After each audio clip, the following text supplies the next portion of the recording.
There we go. There's the little counter. Good morning. This is the Sweet Zone.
Wow, that's still playing in my ear. I don't know why.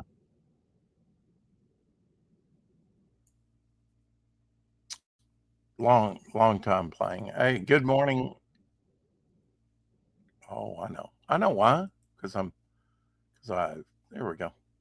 Fixed. I, I, I decided to watch my own stream. You know, I don't know if that helps, but hit that like button. Hello and good morning to everyone. Great start. Great start. One of the best starts on the internet today. Um, anyway, I didn't have much to talk about.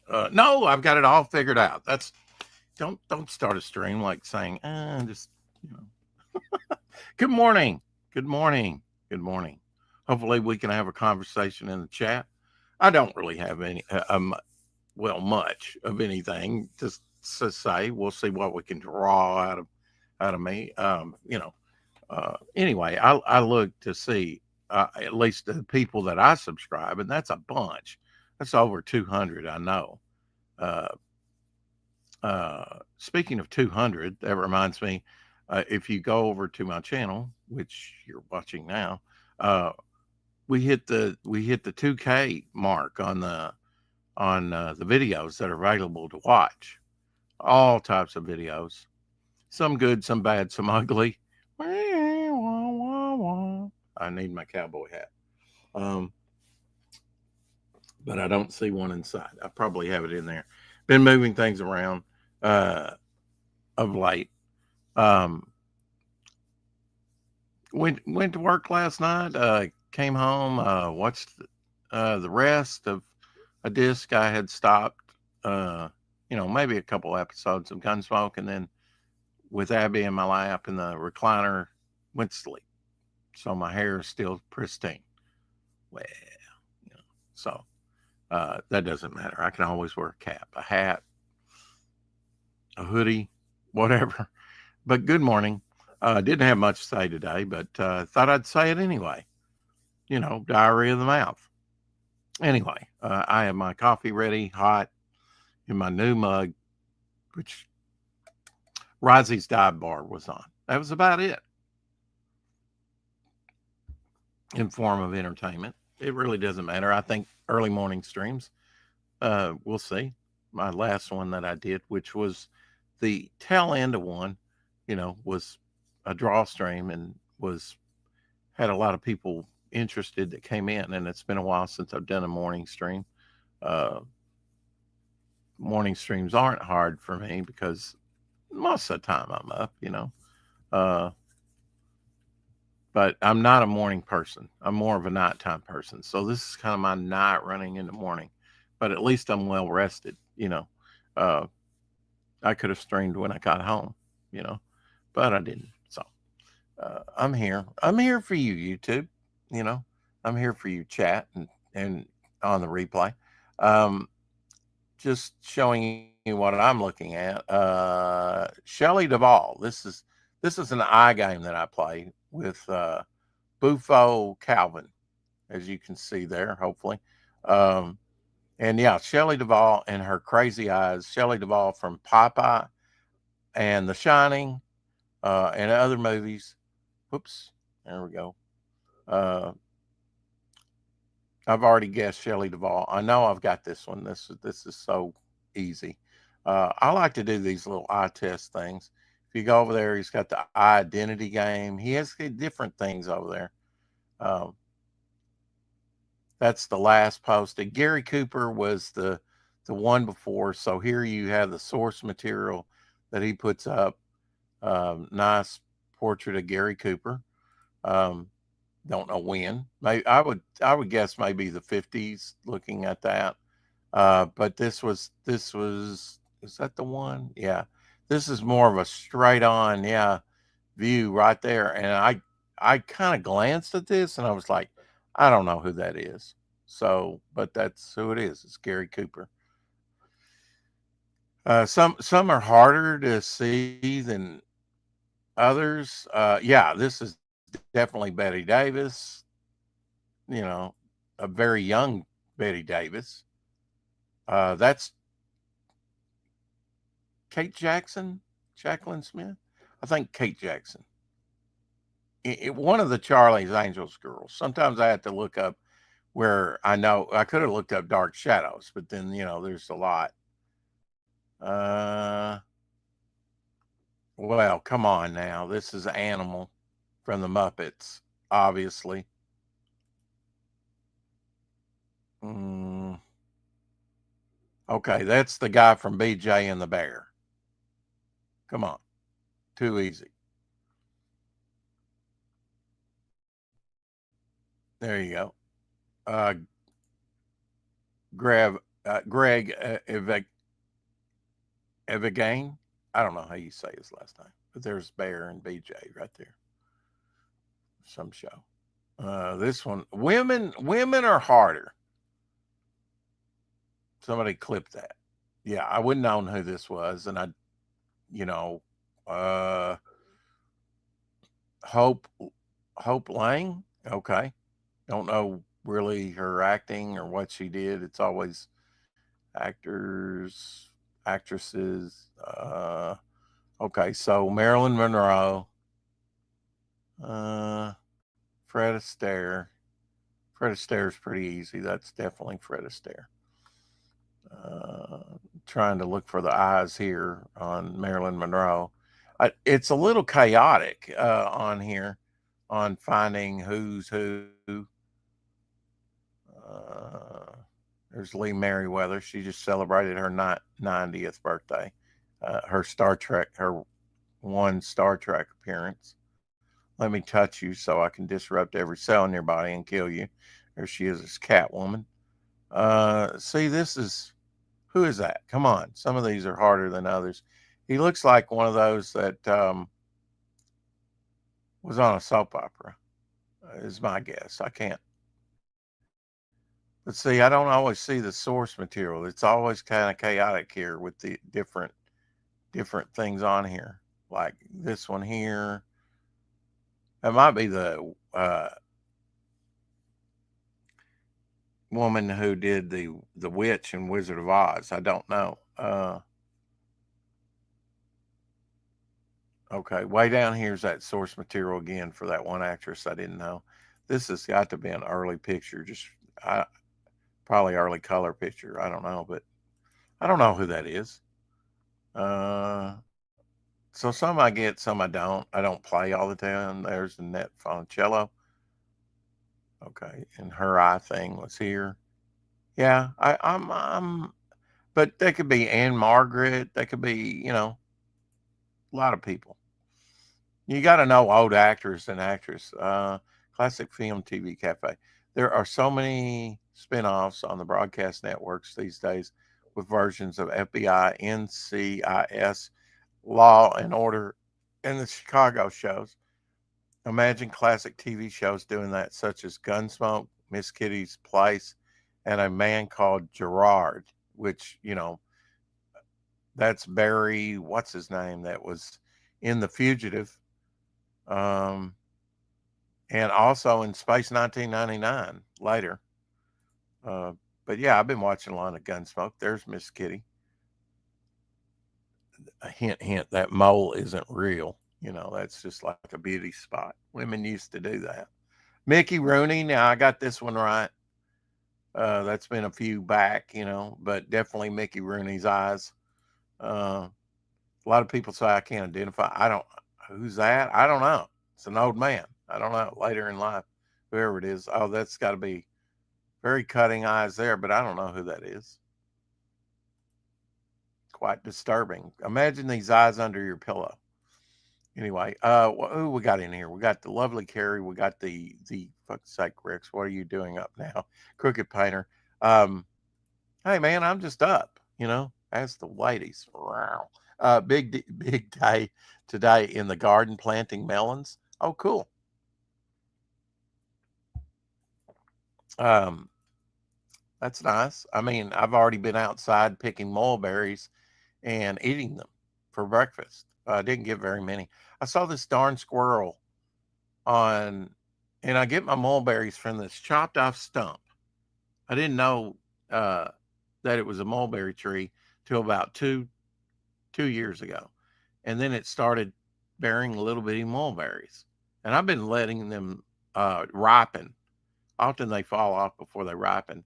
And out of this stump, came out other branches, and some of the bigger branches I just couldn't cut off with what I had. I don't have a chainsaw, and I'm glad I didn't because it started bearing fruit. But when I saw this big squirrel, I hadn't seen the squirrels around, but I know they're around, uh, climbing up my mulberry stump, it kind of made me mad. It's like, yeah, you don't want me to have any mulberries, just like my old pear tree. You don't want me to have any pears, and you take a bite or two and then you dump it to the ground and waste it. I swear they know what they're doing because they brought probably the last pear up to my back door going nanny nanny boo boo. Only one cup of coffee in me. I'm seeding melons today. Cool.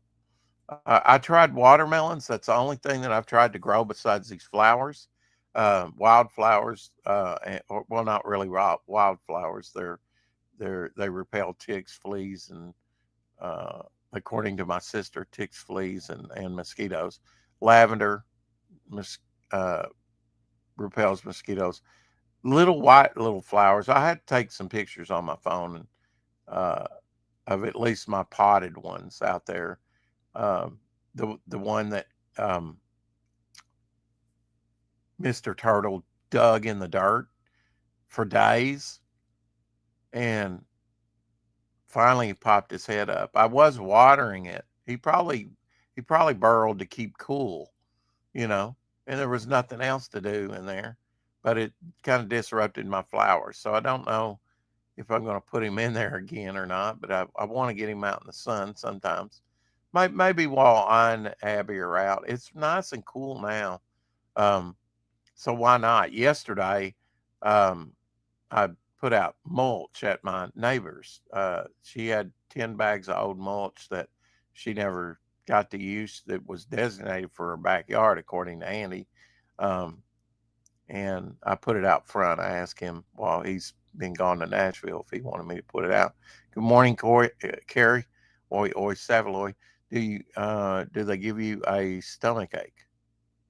No, and I haven't eaten much, and they're just really really small, about the size the end of your pinky. They're very very small berries on that one. I tried to kill it off when a wind block in the house. Hey, wind block. Um, I tried to kill it off with diesel when I got here, you know, um, and old stump already cut off. I don't know what I was thinking. Okay, pour diesel over it, not set it afire, but just kill it, and because I think it was branching out at that time or something a little bit. You want something to grow, trim it back. For the life of me, I can't get lavender to germinate. Really? Well, I think that's mostly what I put out was lavender. Uh, that's mostly what I put out was lavender because that repels the mosquitoes really well. I don't know if it'll be. I'm trying to go more eco friendly, so that I don't have to back the truck up here and blast the mosquitoes. really right now in my house, the mosquitoes aren't bad right now. Now, in a few days, I might say we're covered up in them because definitely we've had a lot of rainfall later in this year. We're vacillating about 20 degrees, I guess, or more from the high to the low at night. Um, the sun was the sun was out. It was daylight when I put the mulch out, but it really didn't start coming out and start getting warm till, oh, I don't know, an hour and a half, 2 hours yesterday while I was putting that mulch out. So I was already done with my work, could go in and relax. And that was good because I'm, I'm just glad that I, I almost regretted asking him if he wanted me to put out that mulch, because it's like I could probably get in his backyard to get her. I think she's got a wheelbarrow. I don't. My wheelbarrow has been torn up, and it's not. And it was one of those plastic wheelbarrows that's deep set. That used to be my mother's. Um, and it's just I leave it out there to collect some rainwater. I don't know why. I'd probably just need to junk the whole thing. But um, uh, the workers on my house had the metal wheelbarrow that they use for concrete, or whatever, mix up concrete or get concrete out of, obviously, because it's just the bottom of it's just slathered in that. It's an old used wheelbarrow, and they left it over here. So I was glad to have it. It made that job just so much easier because that mulch was heavily, you know, wet after you get the top layer off. The bottom was just saturated wet, you know, and quite heavy to lift. I would have had to carry them a long time. I almost regretted saying that, but with the wheelbarrow, you got the right tools, makes the job a lot easier. Yeah, when I first moved in, I got some watermelon seed and I tried to plant it, and I said, "Well, never again." Probably didn't till it up again. I've got the dirt I have here at the house is like clay. It's not really good, nutritious gardening dirt. I certainly have room to put a nice sized garden if I wanted to, but yeah, I don't. Maybe one of these days, you know, if the bottom falls out and we have to grow our own food. I think we should go more organic and grow our own food. But you go to the organic groceries and you might as well mortgage your house just to pay the grocery bill. It's higher. And I know the old adage, you get what you pay for, but I don't want to pay that much for my grocery bill. Uh, I like bison, but last time I looked at bison, it was, and it's probably higher than that now. It was $8 a pound. That, and even if it was higher, I might try and grill some bison burgers. Scarlet Fever, I saw you over there at Rosie's Dive Bar. How are you? I didn't say hi though. So hello. Hey Rex, I worked on some old school Marvel characters, custom. Cool. Is that like 3D? Like you made some uh took some toys and or made some, or you drew them in block. I don't know. That's cool. Old school Marvel custom. When you say custom, I customized it. I've done similar things to that.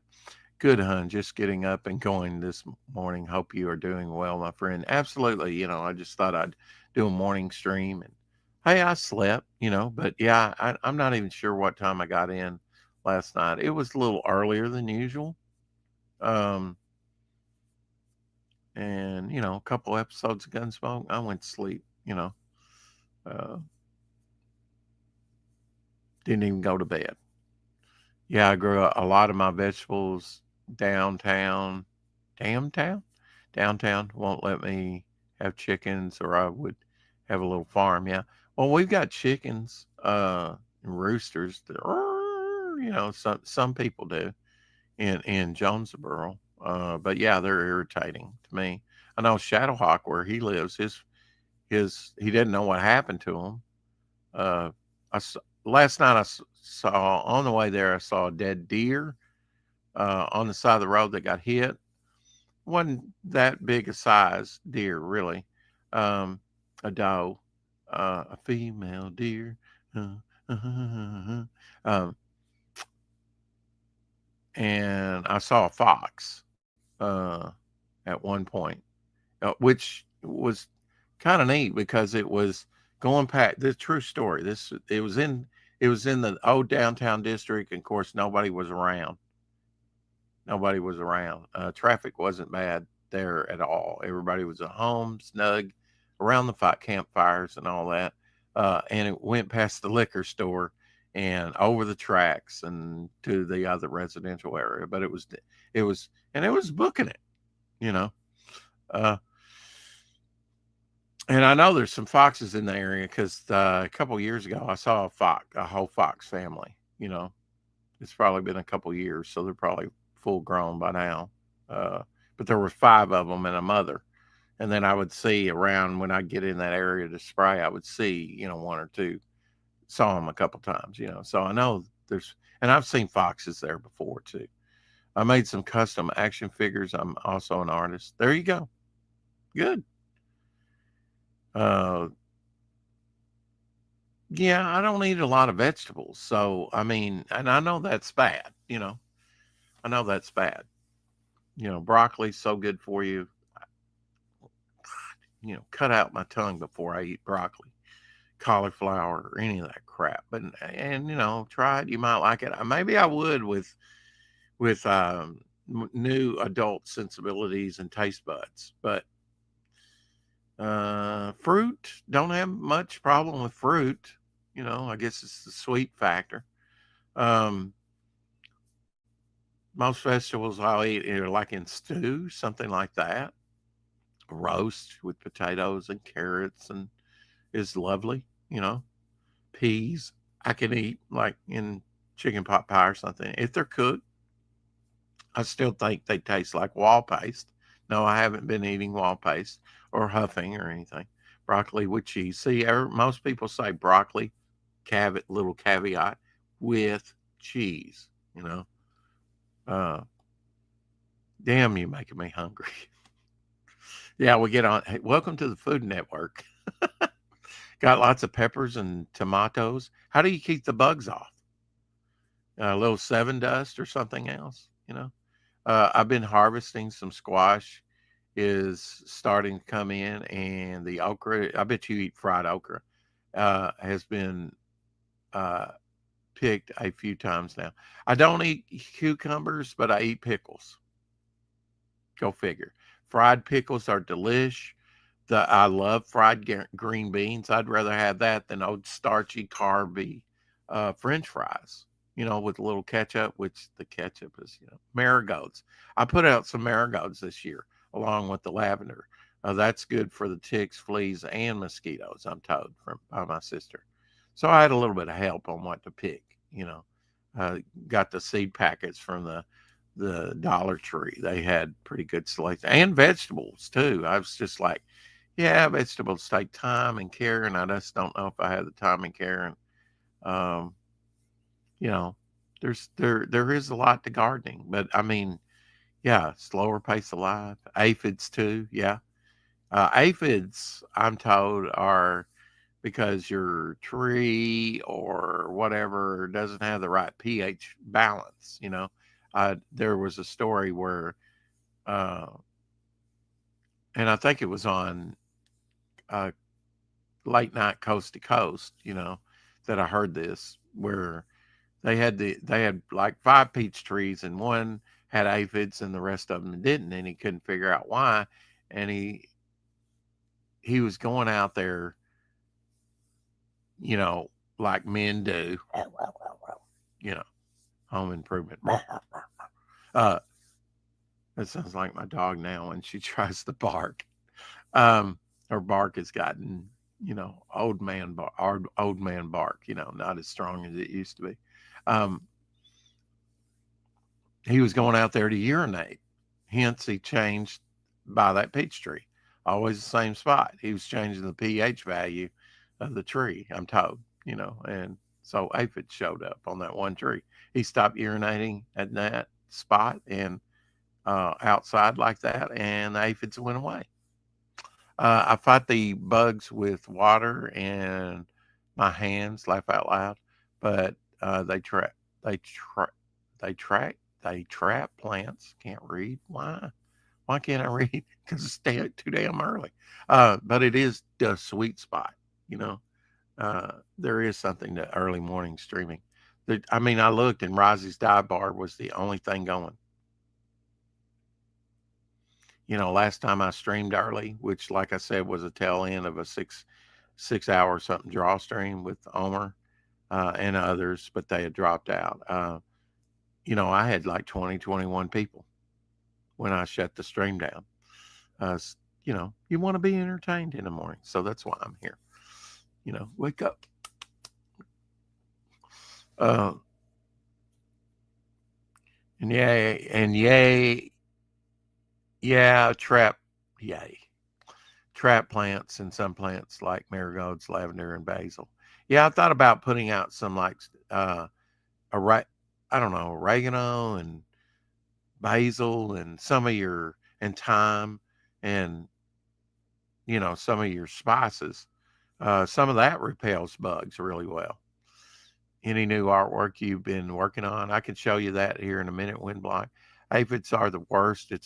It's in my garden, but I get some ladybugs from an online store and set them free in the garden, and they do their job well. Oh, they eat aphids. I guess so. They're a type of beetle. Do you ever get the orange type, not just the red and black spotted ones? I guess marigolds attract predatory insects. Really?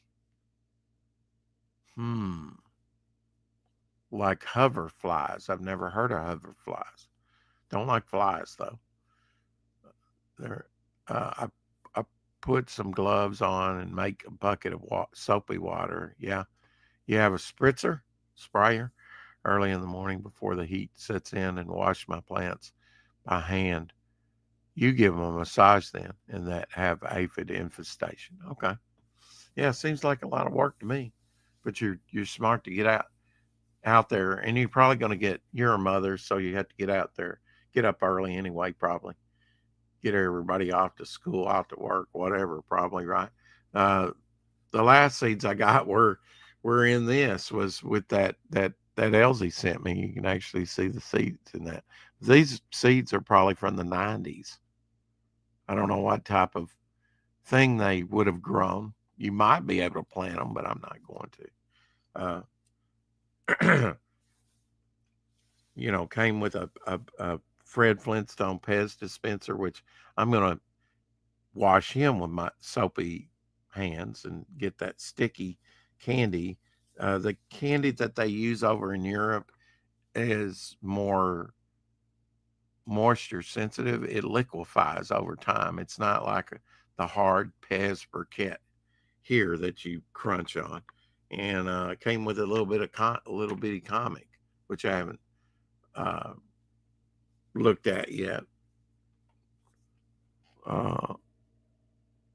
Looks like black and white interior, just flipping through here. No, some of it's in color. It's got Piff. I know Piff is popular over there in Europe.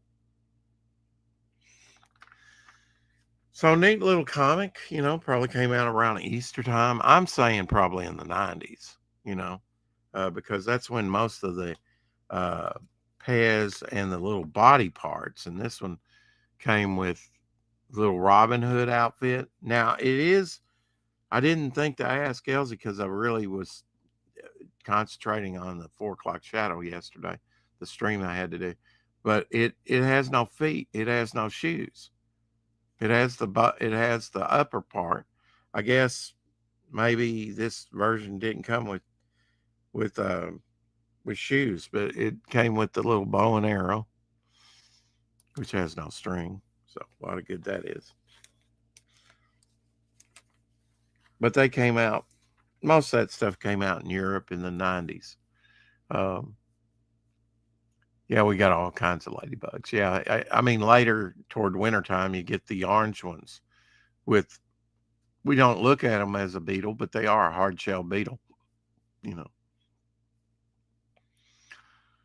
those are the tiny bees. Oh, the tiny bees. Oh, okay. Well, hoverflies. They're called hoverflies, but they're tiny bees. Uh, well, we have sweat bees, and we don't like sweat bees, do we? You know what a sweat bee is, right? When you're sweating and you're out there working, they'll bite your ass, you know?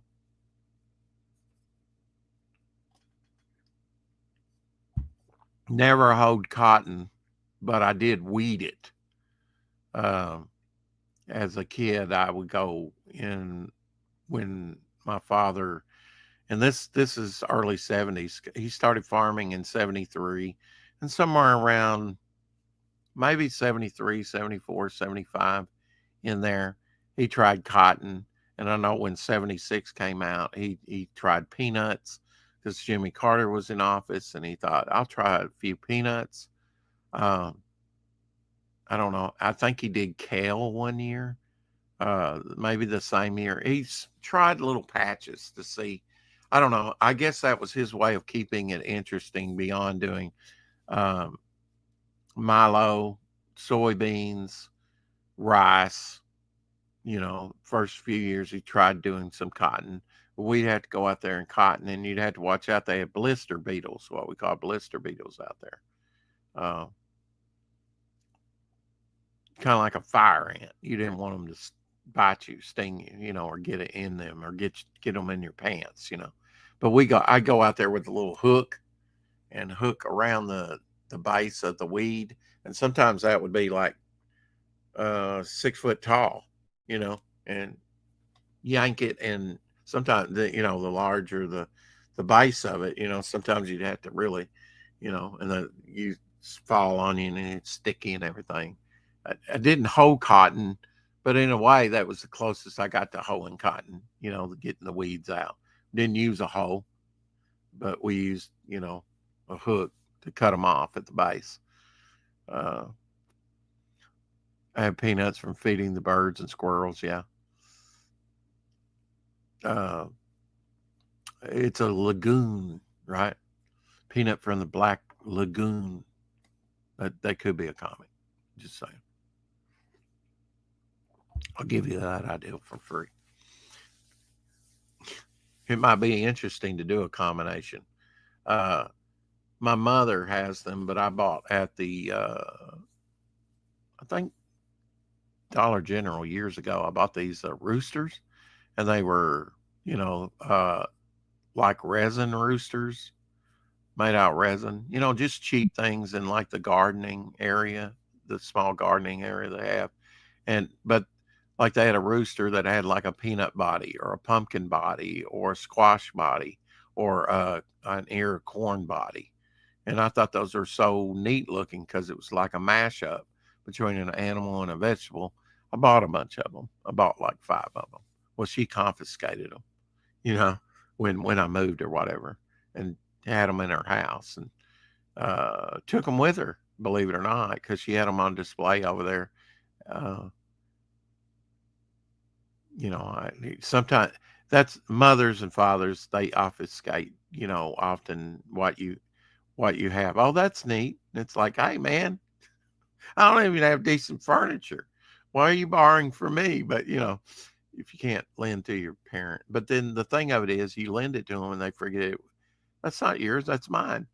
You know, when I worked at the rescue mission, I had a didn't have central heating and air in there, uh, which is problematic.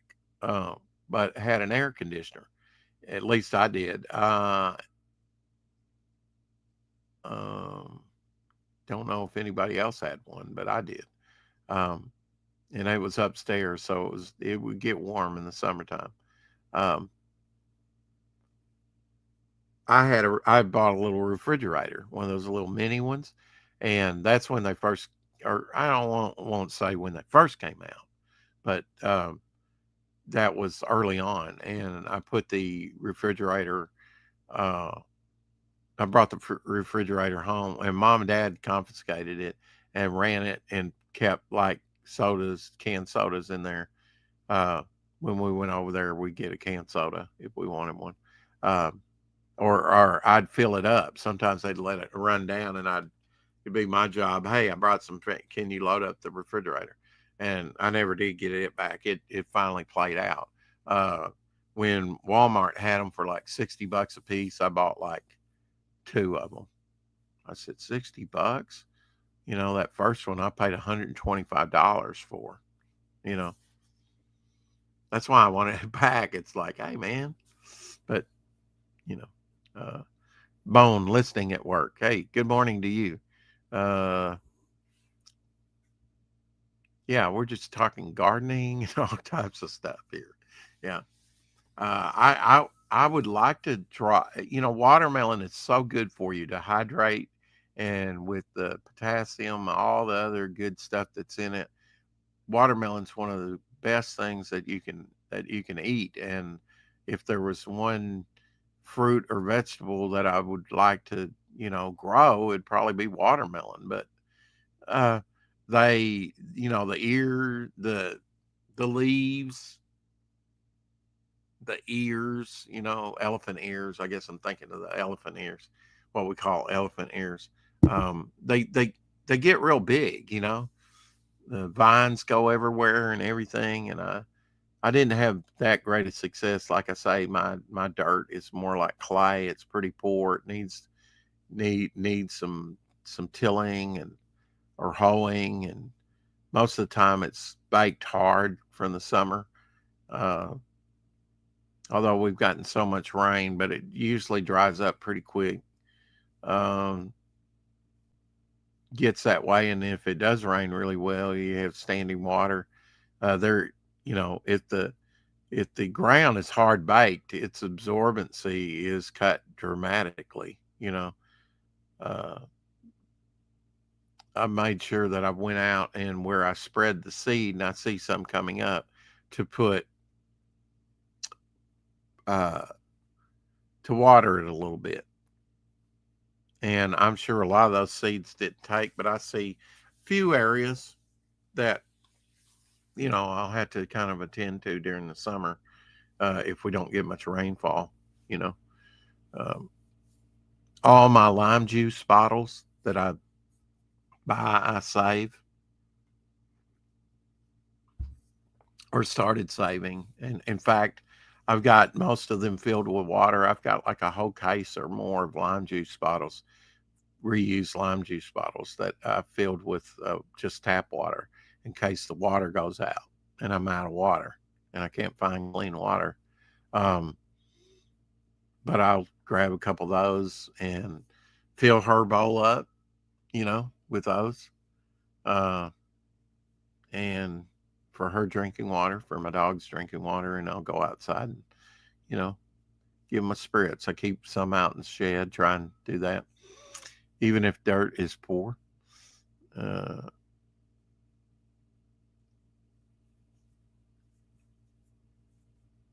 Scarlet Fever says, "Hey, hon, you still gaming? We should play something sometime." Bone. Yes, I haven't played in a while. Maybe after work or on the weekend. Yeah, yeah. You go to Discord. Do you ever, Scarlet? Do you ever play on Discord, or is that a stupid question? Gamer's gonna game. Maybe that would be a good title. Gamer's gonna game because gamers do game. They game. They game. I'm wondering. I can't even remember his name yet. I used to go on his streams, but I haven't been checking my notifications either on YouTube. Uh, who's been streaming? Katie did is on top right there 53 minutes ago.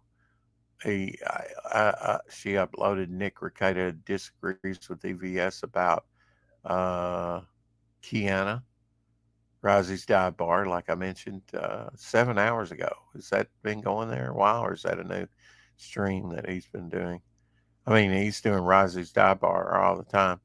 Um, Ice Cream, Ice Queen, over there with him today. Um, Katie. Uh, just looking, I did miss topic list last night because I had to work. That's going to become normal. Probably miss Omer Glitch's Hump Day show. I was thinking maybe, I think the next 2 days will probably spray. Now, Friday, it looks like 60% chance of rain. So we may actually, I might actually get a long weekend. Gamers want friends. Yeah. Yeah. I'm down. Yeah. Gamers got to have somebody to play with. See.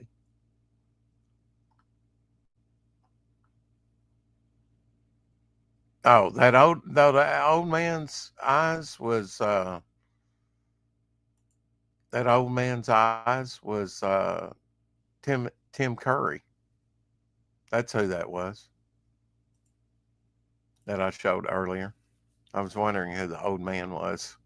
He, I mean, Tim Curry. He's getting on up there. He's in his 70s, nearly 80. If not past his 80s. Well, now, oh wait, you know who this is? That's Ozzy Osbourne. Oh, see there, Ozzy Osbourne. That's an easy guess. I don't know that I could guess him if he didn't have the glasses on, though. I play an eye game. That's about all I game. Is play this identity game. Uh, I like to guess. Hold Axton. I don't. I mean, I've seen Hold Axton. Wouldn't know Hold Axton. Uh, from his now that's got to be Clint Eastwood. Clint Eastwood with his eyes. That's Clint Eastwood. I would say that's probably Clint Eastwood. Wah, wah, wah. Let's see if I'm right. Yeah, Ozzy. Too many streams to watch. Yeah. I, I'm too busy to cut. Kurt Russell was one of the identity things. Watched a lot of Kurt Russell stuff. This was the Disney years here. Of course, he did uh, an episode of Lost in Space. He did he did Gunsmoke. I'm pretty sure he probably did Gunsmoke already. um, he would wind up in westerns and stuff. Uh, that's a young Kurt Russell. I told you I guessed Mickey Rooney.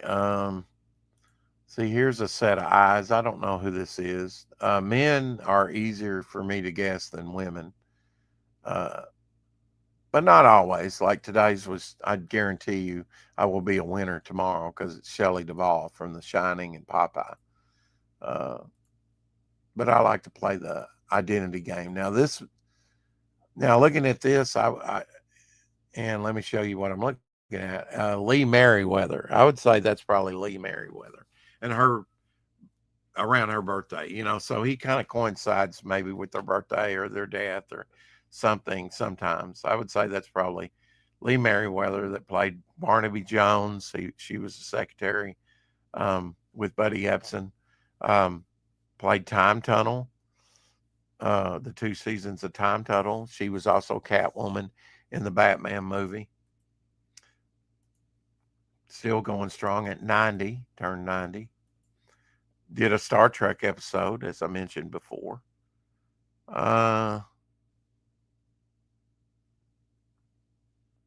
There we go. And that is from the Time Tunnel. Uh, the source material for that, it was Lee Merriweather. And you see that swirl back there. That's the Time Tunnel. That came out like 64, 65, I guess, on TV. Time Tunnel was great. They went back in time. They were trying. Um, one of the guys did it on purpose or something, and was trapped on the Titanic and on the first episode, and they had to get him off. And the other one goes back in time to try and save him, and then they're both lost in time. And I think they wind up in the distant future as well, uh, but mostly in the past historical events. Yeah, here's um, here's Kurt Russell right there from that photo. I would have guessed Kurt Russell on this one. I grew up watching Kurt Russell and Jodie Foster in all those Disney movies that they did. A lot of people don't know that they did Disney movies, but yeah, they were childhood actors. Oh, that one I had no idea for. John Carradine. John Carradine when he was older in life. Seen him in a lot of westerns. Of course, he played Dracula and in different horror movies as well. He's in there with Vincent Price, and he was in The Bride of Frankenstein. He was the schmo, one of the villagers that burned down the condo hermit's little house, little hutch. You know, freaked out seeing Frankenstein's monster and burned the damn house down by accident. Or caused it. But uh, oh, I've got to guess this one. Maybe I'll find the source material for it. Some people are going, I don't know how you guess that. This is Steven Spielberg. I bet you. Steven Spielberg, the director. Let's see if I'm right. Like I say, it's a little chaotic. Oh, no, it wasn't Steven Spielberg. Right underneath it. Um, it was Lawrence Welk. Lawrence Welk. I never can remember his name, but I grew up watching Hee Haw and Lawrence Welk. Good night, sleep tight until we meet again. Adios, sail again. Drove me crazy. You had the sophistication of the orchestrated music of Lawrence Welk, and they were big up in Branson, Missouri, for a long time. Um, a lot of the people that were on the Lawrence Welk show would do, sing and do. They were big in Branson, big, one of the main attractions.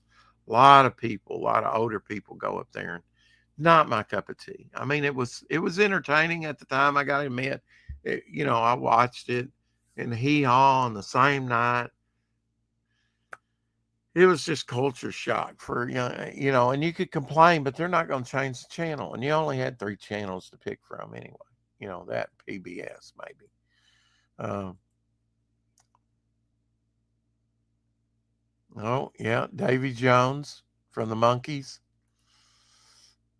He didn't quite have that unibrow thing going on, but it was but that's Davy Jones from the Monkees back when.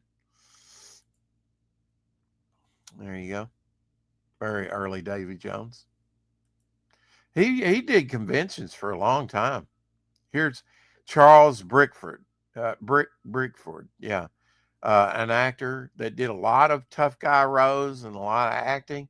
And I wouldn't have known his name, but I've seen him in a lot of stuff. He was one of those character guys, that almost looked. Oh, that's the one I said looked like Clint Eastwood, or I swore it was Clint Eastwood. It wasn't Clint Eastwood.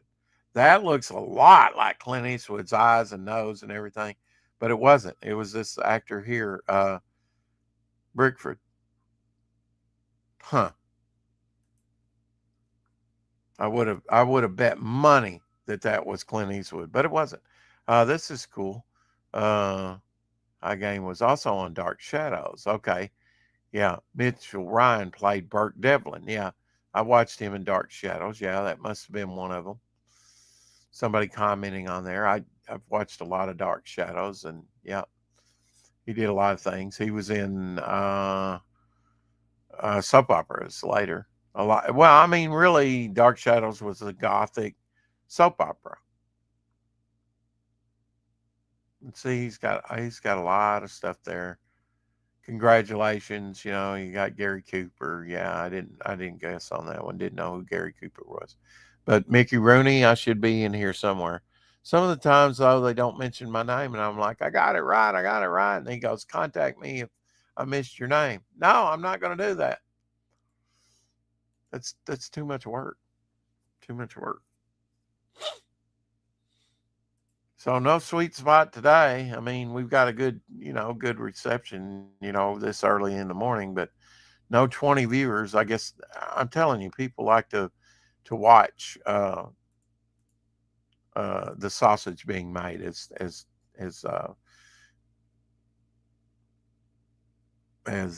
Tank Ferret says.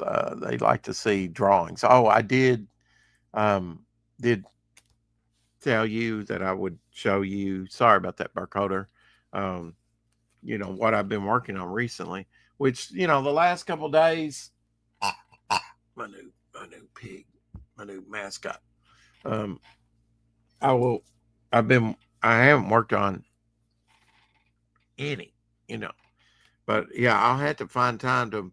Now that I'm not doing topic lists and I'm not doing the Hump Day show, which are draw streams, I'll have to have more draw streams on here, or I'll just have to work behind the scenes, and I'm probably not going to do that. So this was the last one I was working on. One of the 43 characters, Ice Powers, second time I drawn him. First created him on a head sketch. I did, with those head sketches, that's everybody's going to be getting and will be printed in the book. And this, if I finish it in time, which I should, by fulfillment and publishing time, then these characters on these pizza rounds. And I ate a pizza the other night, so I got a new round there that I just brought in here before the show. Hopefully I'm not potato cam. They'll be printed in the Art of Devil Flyer book. And so he has like code powers. And this is one I'm working on with Geo with a little bit of background. A little bit more fantastical view of him. I need to get my source material for the brain again and finish the folds in the brain and then finish this one up. This is going to be Cortex, which is a living brain within, with a little Kirby crackle energy around it, within an android body. But this is just him, the living brain, not just the brain with the body. And I need to finish this one, which I actually went first acrylic painting I've done in years, really. I just let it slide, go by. Haven't finished it yet, but it's getting there. She's one of the 43. And this I don't know why it's blank on the back. It's a little bit larger. It's about maybe a quarter an inch or less, a little bit bigger diameter than the rest of them. I've been using the same. I usually buy, if I get a frozen pizza, I usually get this brand here. And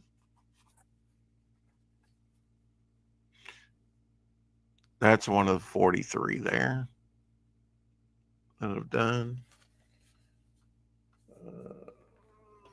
I'm still working on this one too. This one's a work in progress. I haven't finished this one either. So that's Geo there. With the white out there, which I apply with a brush, is a little bit different. Water soluble. So I don't know. I've been these constitute like the last 2 months of work for me, working on these rounds in color. I haven't gotten a good enough paycheck yet. Hopefully I'll get that bonus check. I hope I do. $300 check for going to Atlanta. We'll see. Usually those are slow to come in. I need to get some more markers. Some of these are running dry. I did get some Azure, but they were from Walmart, kind of like a Copics, but they're they were mostly flesh tones, a little coral or pinks in that set, a bunch. Abby's looking at me making noise. You can see it's got a lot of different flesh tones. Kind of limiting. The first set I got had a lot of greens in there, so I could do some bogs. I've got other sets too, but I need to get a wider variety if I'm going to work in color, which does take more time.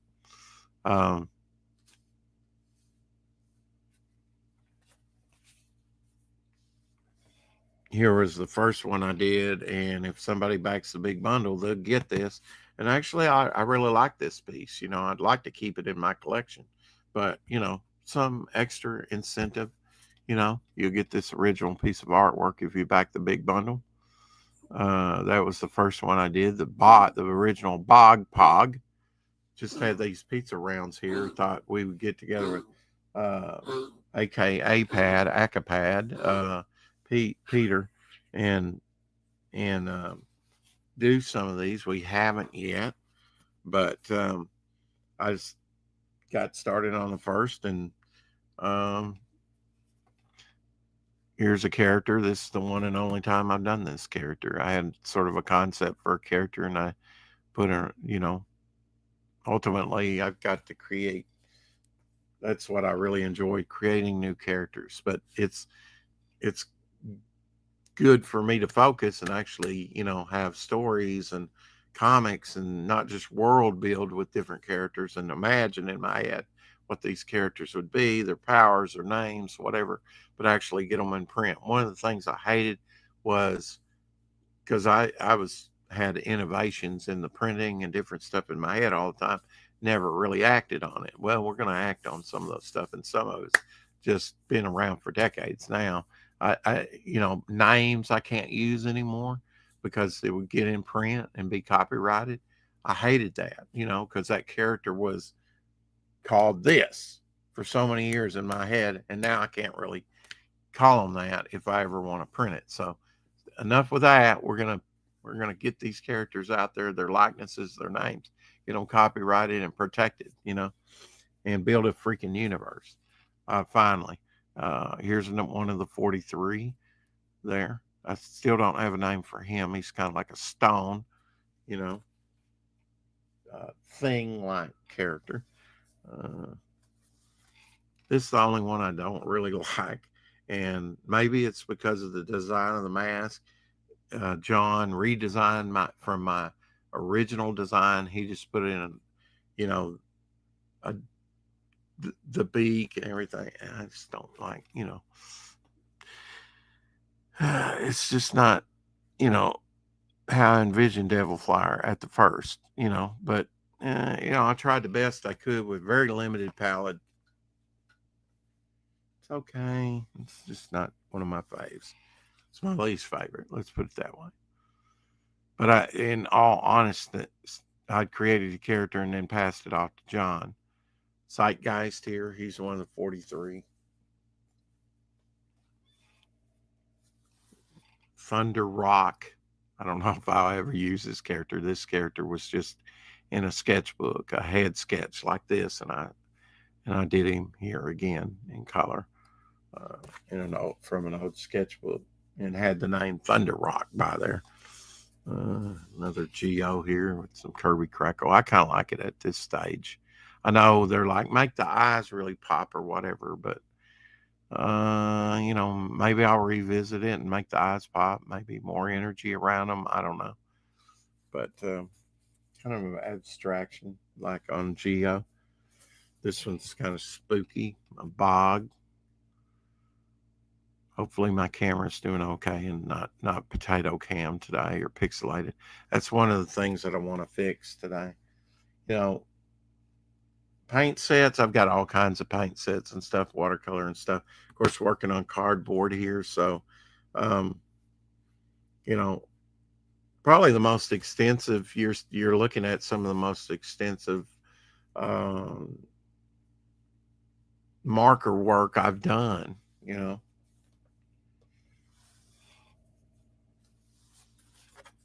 This one turned out really well, I think. I really like this one for Bog.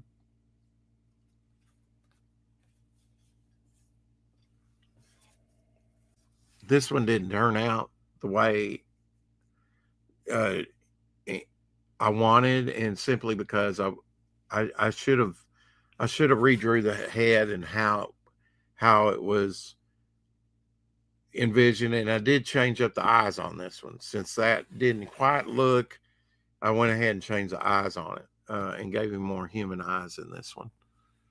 Uh,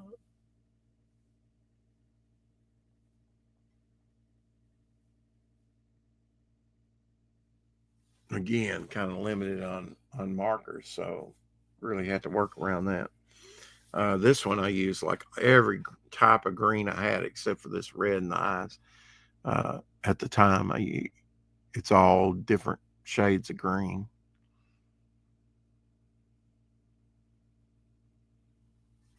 I like Bog because he's a living plant basically. You can camera's okay, thank you. Um, you know, you can uh, depict him in many different ways.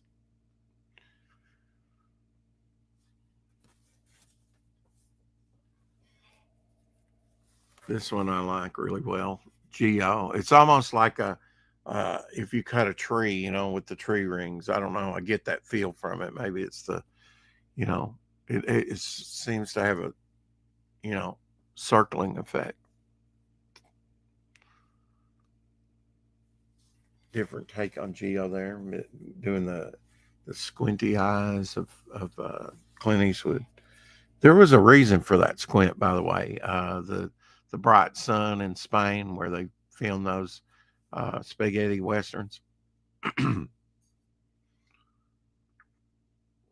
the bright lights as well that they filmed from. So he squinted a lot and became iconic, for that squinty eyes. The Geos that's going to be made into Geo Slammer. This was the second one that I did. Turned out really well. I think it's got a three-dimensional quality to it, certain degree. I like it.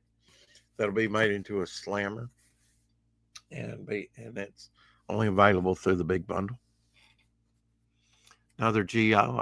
I think this was the one that I spent like 7 hours on. Believe it or not, I don't know, a lot of different uh, layering and blending and whatnot, trying to come up with a Geo that I'm happy with. And I have those little abstract ones. I am, but as far as showing the whole head and everything and him, I mean, I guess this is pretty close, but I wasn't totally happy with this.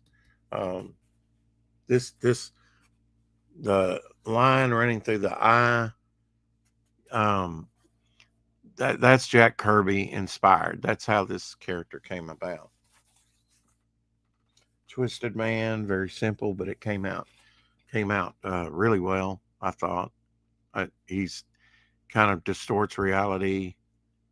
You draw him differently every time. It's he's kind of like a lava lamp. He's kind of like a Rorschach, you know, design.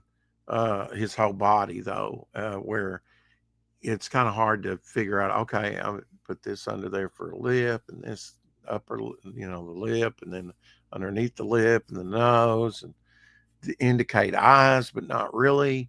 You got to think, okay, out of the box with the patterns, how to kind of make it distinctive, but still abstract. Uh, so he's always fun and changing. Character that'll probably come up against Midnight at some point. We'll see. Western character there with the mesas in the background, everything. And my Molten character, which yeah, you could say this is done, but I want to get some more warm markers and see what more I can do to it. But it is, with what I have right now, it's at a pretty good stage. And he is one of the 43, so I have my cold guy, I have my molten guy, my heated up guy. So good variety of powers, with the 43. The 43 or Nazi super soldier experiment gone wrong, a good excuse to villains to pop into stories, and they're psychotic extremists, which we see a lot today, radicalized extremists, a terrorist, they're just basically a holdover from World War II that's causing havoc, wherever they go, because they are psychotic killers. They are the worst of the worst. War games, I remember seeing that. Shall we play a game? You know, uh, is it a game or is it real? Was part of the poster. Um, Starring Matthew Broderick, premiered 42 years ago in 1983. I watched that. I went and watched it a couple times at the theater. Um, the series finale of Star Trek aired 56 years ago on June 3rd, 1969 on NBC. That's kind of sad. Uh, Wish it would have continued on for a couple more seasons at least. Um, Brian De Palmer's The Untouchables opened in theaters 38 years ago in 1987. And if you want to know where I get these things from, and I'll show you, it's my computer will. There we go. It's Retro News Now on highly, you know, um, I highly recommend it as a YouTube site. On June 3rd, 1992, Arkansas Governor Bill Clinton, the presumptive Democratic presidential nominee, I remember this, played Heartbreak Hotel on the saxophone during the Arsenio Hall show. I know, I hate Bill Clinton. I shouldn't say that. Shouldn't say that I hate anybody. But, nice little Starsky and Hutch there. Uh, they often draw like this Jet magazine cover or TV guide. They often drop stuff like that on here too, but they talk about music, also birthday. Scott Valentine turned 67 today, which was yesterday. So his birthday. Psycho 2 premiered in theaters 42 years ago in 1983. I think I might have watched that too when it came out. Fudge Bar Ice Cream Transmitter. Get Smart 1968. Ahead of the time. Missed it by that much.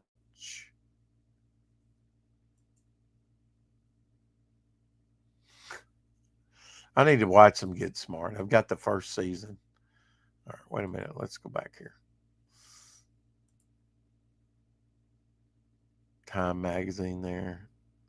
I'll Take You There. The Staple Singers reached number one on Billboard Hot 100 in 1972. Family Farm, I watched that. Chevy Chase premiered in theaters 37 years ago, 1988.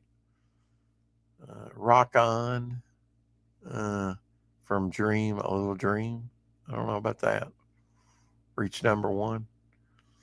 What's that? Nacho Cheese Bugles. Yes, I've had those. 1980s. June 3rd, 1965, Major Edwin H. White II became the first American to float, walk in space. Things like that. The Man with Two Brains. That's got like two movies, I think, with the same title. But this one with Steve Martin and Kathleen Turner premiered in theaters 42 years ago, 1983. During the week of Tiananmen Square massacre, the CBS game show Price is Right was taped 3 months in advance, give away a trip to Beijing, China.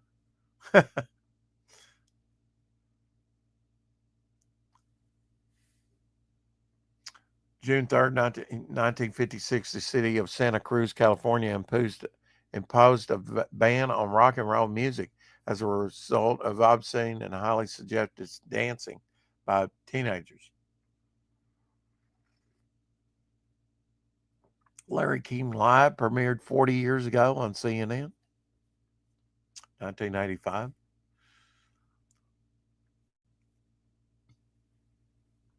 We got 1979, McDonald's introduced its Happy Meal nationwide. Oh, wow.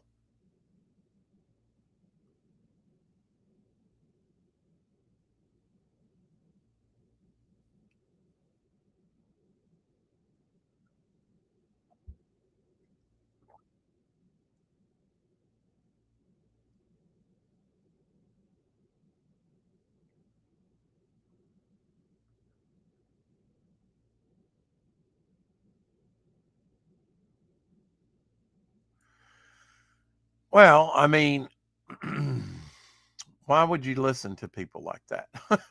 And it doesn't have that molten hot apple pie, does it? It'll burn your mouth. That it's as hot as the surface of Mercury. Uh, they went with that baked thing that is horrid. If you want one of those old with cinnamon on top, that's the difference. Go to Popeyes. You can get a Popeyes, and they're like a fried apple pie. Penny Marshall's Big, starring Tom Hanks, premiered 37 years ago. I went to see Big in the theater. Sesame Street animated typewriter. Disco. Yeah. That was all of us back in the 70s. Don't deny it. Shadowhawk. Sharkberry Finn came out in 1990. Kool-Aid. Yeah. I've had some of that, I believe. Just checking the chat. Gable Penny Shot in the house. Hello. Ginkgo in the house back when McDonald's used ashtrays. Yeah, those little amber colored ashtrays or the aluminum ones too. Zebra cakes. Yeah, we were talking about zebra cakes the other day. That Crooked Painter likes zebra cakes. Zebra cakes came out in 1967. Little Deborah introduced its snack cakes. Cake layered with cream, covered in white icing, and decorated with fudge stripes. In 1991, the treats were renamed zebra cakes. So it was just called snack cakes at first. Who knew that? And I probably had them back in 1967 when they first came out.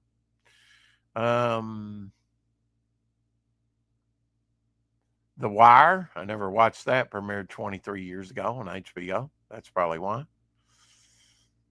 They have the little paper write-ups too of the shows, what they were about. New episodes. Let's see, listen carefully.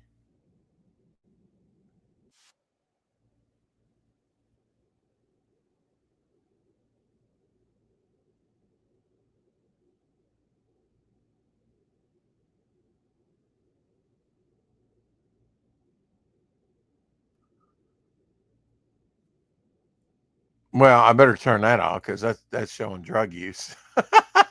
David Simon. Okay. Wondering what that actor's name was. It looked a lot like Brandon Lee shot down there. Big Mama's House, starring Martin Lawrence, premiered 25 years ago in 2000. Newsweek. Oh my God, I used to. Let's see, what is this? 1997. I may have helped put that book out, to tell you the truth. I did work on Newsweek when I worked at the printing factory. It was a weekly contract because it's a weekly, set up all the time. The only thing that they would take this down off the printers would be to do the Disney catalog. And then it was back to Newsweek very quickly. 2001, Listerine Pocket Pack breath strips were introduced. 2001. Yep. They've been out a while now. Over 20 years. Those things will burn your tongue. Bruce Springsteen, who cares? Liberal piece of crap. Oh, okay, well, anyway. Released his fourth studio album, Darkness, Edge of Town, 47 years ago, 1978. Before he really hit it big. McVeigh guilty in bombing. Yeah, I don't know about that. But yeah, check this out. Good little. I've covered some of these down here already. So Bridges of Madison County. I think I went to see that at the. Actually, that's a pretty good movie from Clint Eastwood, Meryl Streep, 30 years ago in 1995. Uh, Archie Bunker.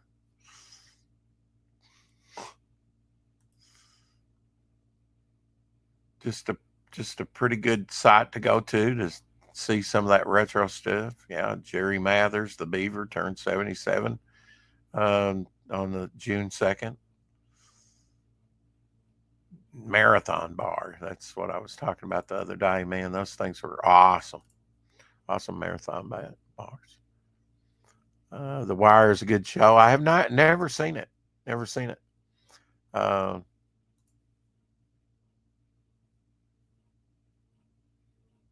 Boom, boom, boom, boom, boom, boom, boom, boom, boom. It's almost like uh, on Welcome Back, Carter. He goes boom, boom, boom, boom, boom. I even want to play a musical instrument. Love those big chocolate caramel marathon bars. So those are really good. Um, Actress Clara Blandick was born June 4th today in 1876, known for her film role as Auntie M in The Wizard of Oz, 1939. Suffering from failing eyesight and painful arthritis, she passed in 1962 at age 85 from a possible suicide overdose of sleeping pills. There we go. There she is playing Auntie M. If she, there's an example of one role that will make your whole career. You know,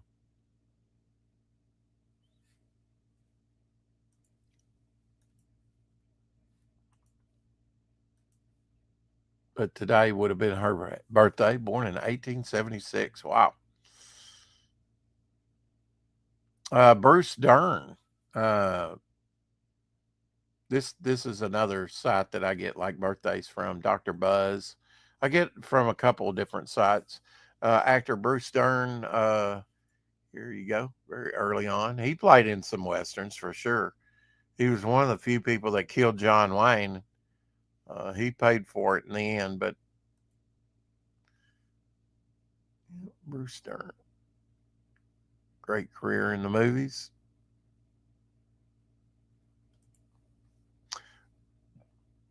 Best known for playing villainous film and TV roles, coupled with personality conflicts for more than 6 decades. Films The Great Gatsby, I would say Cowboys, where he killed 1974.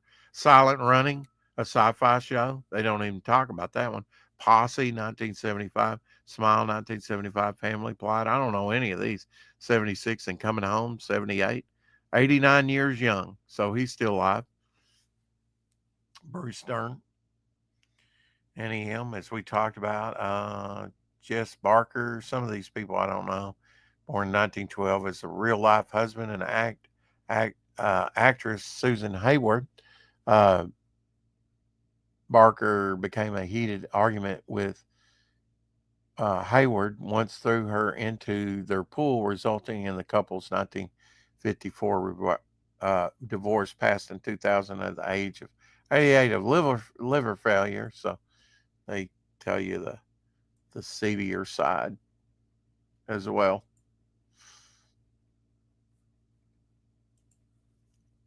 Hot redhead. You get what you pay for.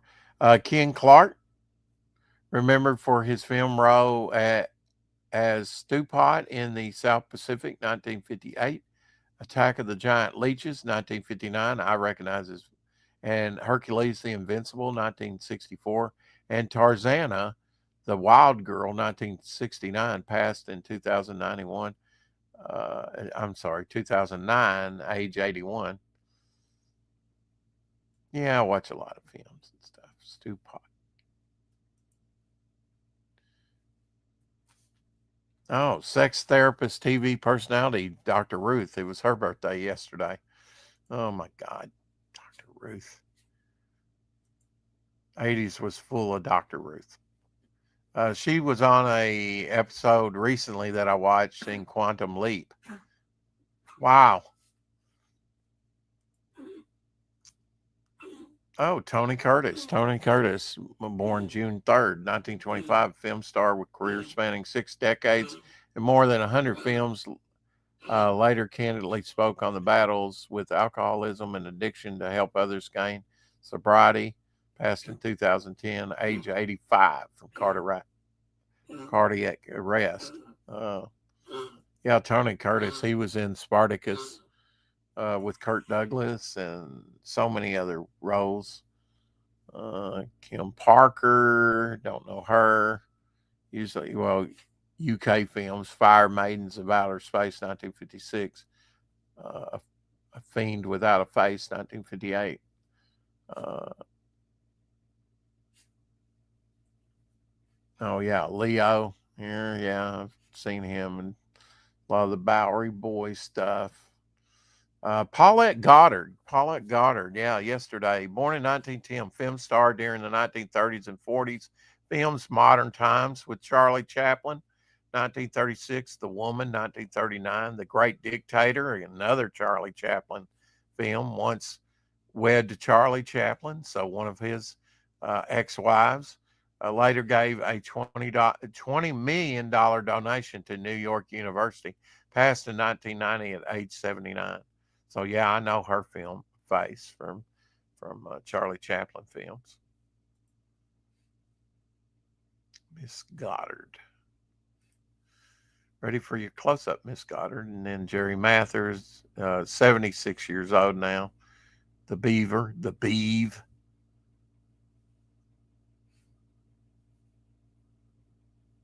It's interesting to like this one, Edwin Hassim, uh, his birthday, June 2nd, 1933, successful film and TV actor during the 1950s and 60s. Watched him in a lot of those westerns.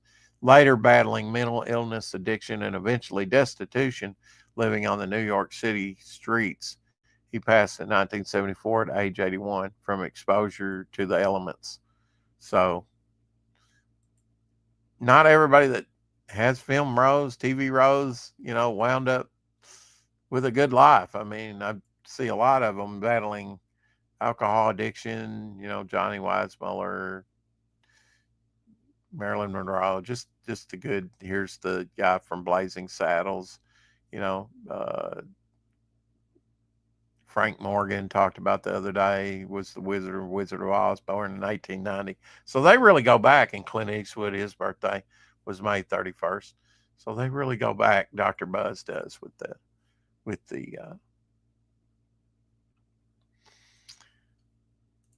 the birthdays. I am Spartacus, right? Stand up and everybody says I am Spartacus. And Tony Curtis was one of those. Didn't want to see him crucified, so he crucified all of them as they came into Rome. Here's a John Byrne Superman I haven't seen before. Nice original art there. Man, I wonder what that thing's worth. I would love to have my original John Byrne piece back. Start my comic book empire from that. Uh, Art of Roy's Draw On, Comicscape Kings, drawing Batman villains. Uh, Here's his piece right here. Very nice, very nice. Art of Roy's great artist.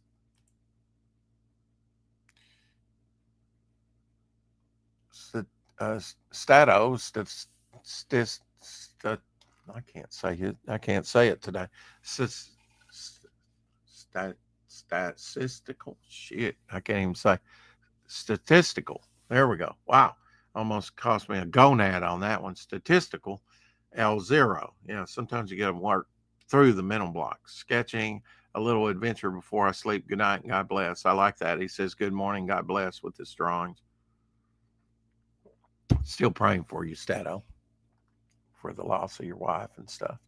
The Atlantean, Russ Leach says, pencil and ink study for issue 1 of the Atlantean. I thought we already got issue 1. Maybe not. I got to catch up with Russ. Does great stuff. Only Death Can Save Us. That's the book I really want to read, the couple issues of that. Probably bought, back in the day, I probably bought one. Here's a Billy Tucci Catwoman. Very nice. From the same stream.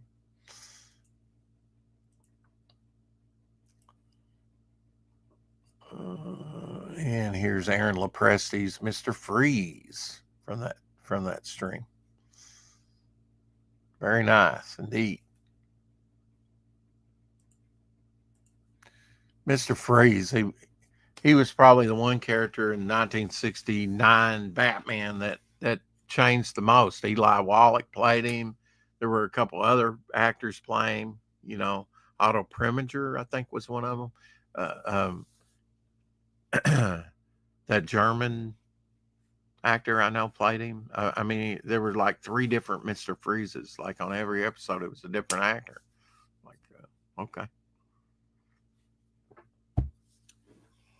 And his suit kind of changed too. Mr. Freeze was one of those that I don't know that they ever got right. Here's Mike Wilson art from that same stream. I guess I like it when people post their artwork after a stream and stuff. I never do, but it's like this is a channel exclusive. If you get to see one of my pizza rounds or something else that I'm working on, you're gonna have to come here to see it, because I am Spartacus. That was kind of like saying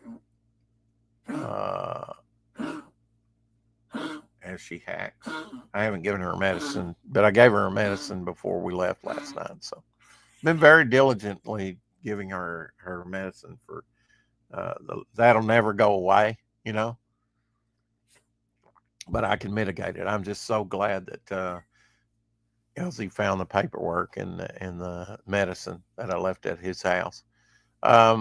Peter Gilmore says, time to get started on the other half of the double page from the comic I absolutely not been working on in my spare time. Honest, he says. I guess he's doing, Frankenstein. So it'll be interesting. I think he's trying to channel his inner Bernie Wrightson, Good luck with that one, buddy. It's like, I think I'll do my version of the Sistine Chapel. High bar indeed, How can you top it? My absolute bane, Andy Smith's bane from the King's Draw stream last night.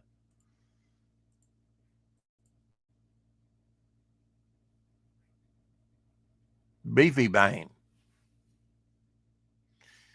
That's got like the Max Keith, exaggeration to it. But yeah, Bane's ultra muscular, that's for sure. Of course, you have the creator of Bane on that show too.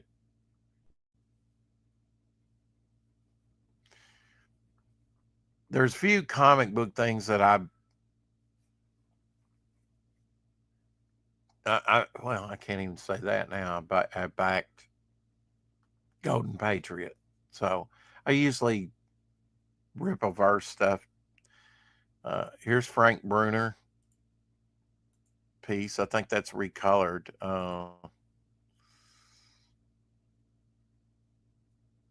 But I believe that was a Doctor Strange cover. Frank Bruner is one of those that just didn't see that much of his work. So, but I could probably identify most things that he's done.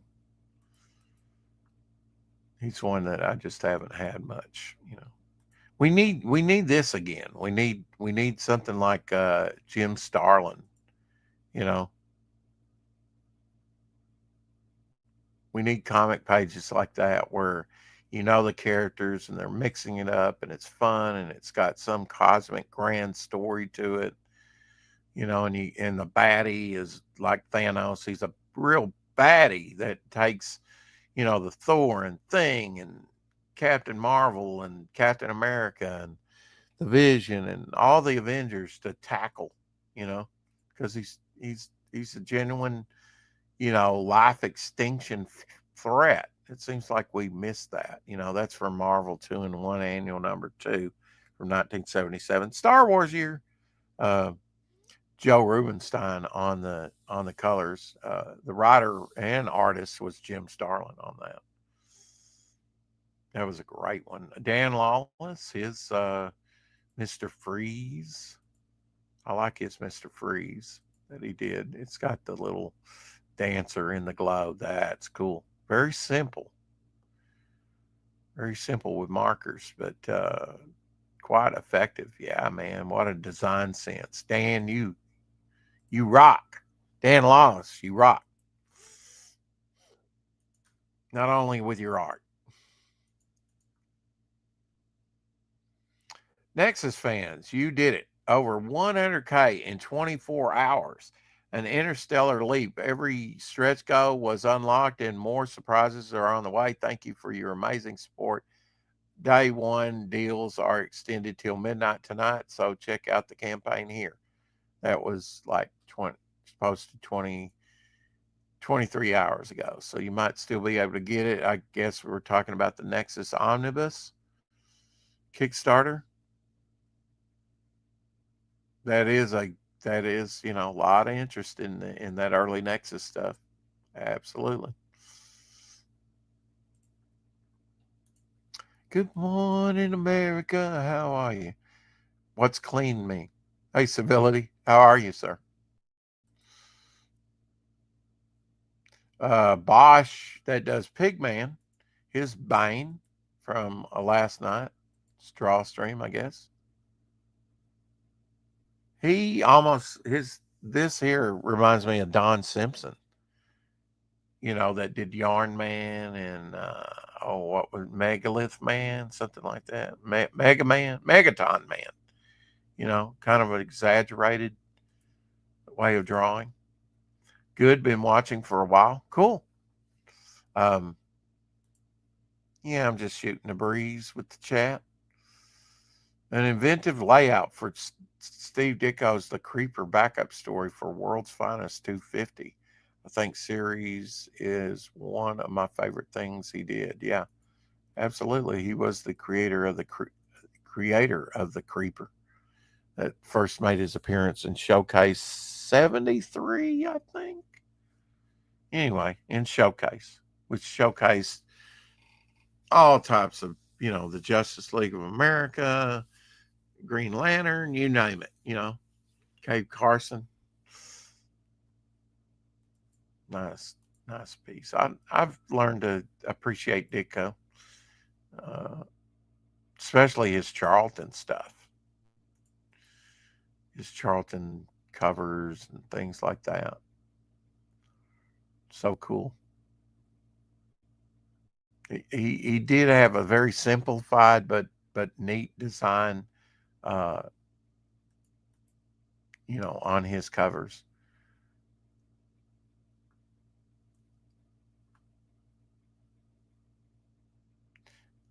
Joe Mulvey over there on X says my cable is thick. I would I would agree with that. His cable is thick and sick. That's kind of like what if Cable were the Blob or the Blob was Cable? Look at those legs.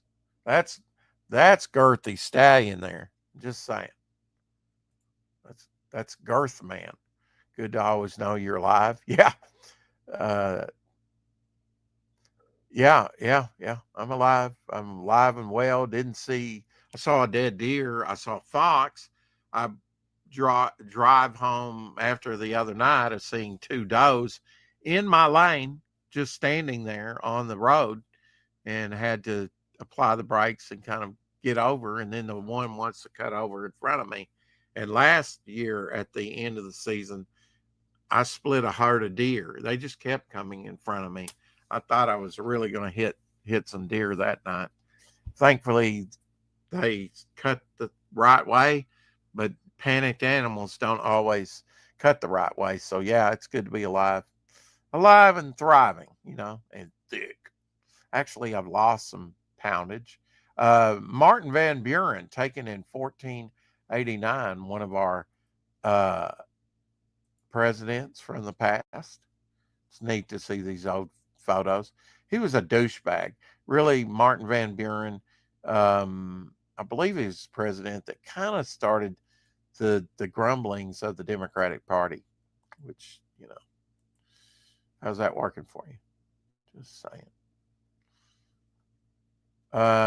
New trailer here. The Big Dog Give is what matters most. Let's see. Students. Yeah, that's not even a comic. This is neat. Dark Knight Returns unused splash page by Frank Miller. Never seen this piece before. And you haven't either till I bring it up. There we go.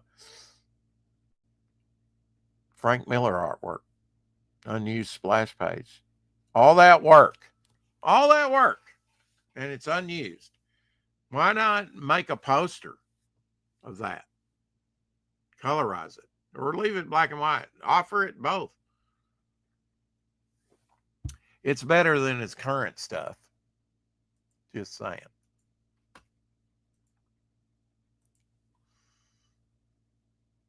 Time Tunnel Viewmaster. That's cool. Booklet. A little story booklet. Your Viewmasters did come with little booklets. We were talking Time Tunnel earlier. That was a good show. It only lasted 2 seasons, though, but it was a good show. A show of its time. Fantastical show of its time. Elsie spotted a bunch of those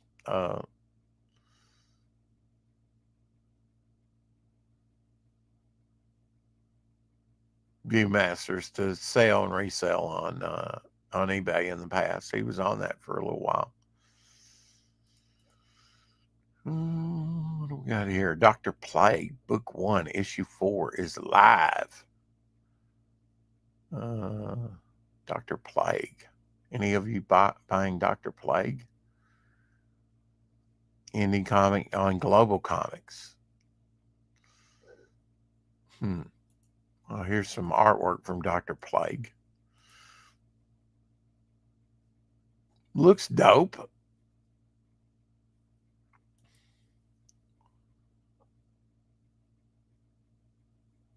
Not familiar with that. Never went to Global Comics.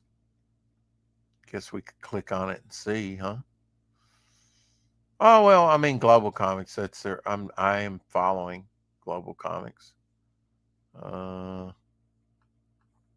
Here's some of their content. I don't know what looks gay to me. Sorry, Global Comics. I don't know.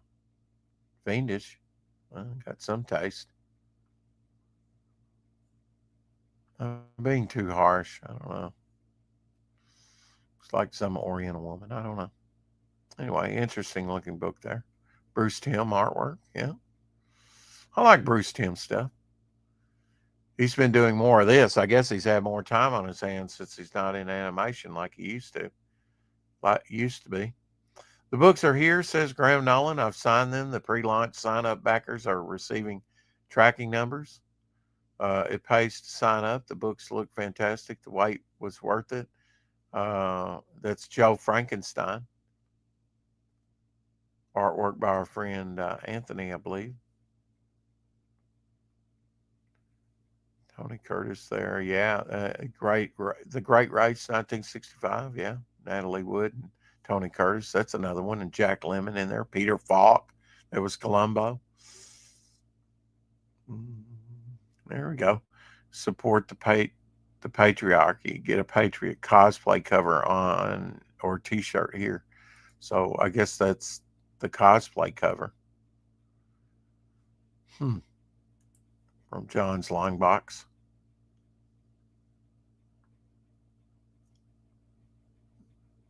Haven't read this for a while. What is this? That must have been a reissue or something, or a mock-up. There's no way that came out for 60 cents at the time. Atlas Comics. Somebody must have put that together. That's a dope piece, though, featuring the Grim Ghost and Tiger Man and the Destroyer. This character here on the right, standing in the red and blue, created by Steve Ditko, I believe. They left out some of their creations that Atlas did. That's dope, though. I'd buy that in a heartbeat if that were real. I don't know if that's out or not. I might have to. Ben-Hur, A Tale of Christ, 1925, is a silent classic premiered by, written, let's see, its first full-length adaptation was an 1880 novel after the 1907 short film. Cool. Ben-Hur. Exciting comics. Yeah, Dr. Mask, always dropping some good comic covers over there. Nice Detective Comics by Neil Adams. Kevin Wolf puts up some good content on X. Classic comic covers. That's a cool one. Robin, what's happening to you? He's turning to dust. Yeah, Stato's been busy. He's busy doing some stuff. There's going to be, ooh, look at this. That's 8-Ball. Looks like Dan Plekel's Goblin Girl, or maybe Finbat. Brent's Finbat.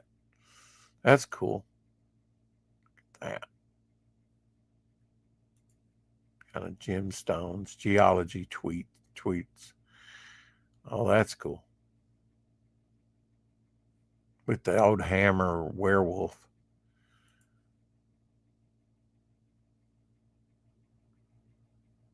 Bruce Dern, yeah. Now Peter Oxley's another one there, and he does birthdays. There's Peter there. He also does like movies here. Black Sunday, 1977. Is that Bruce Dern there? Yeah, Bruce Dern in Black Sunday.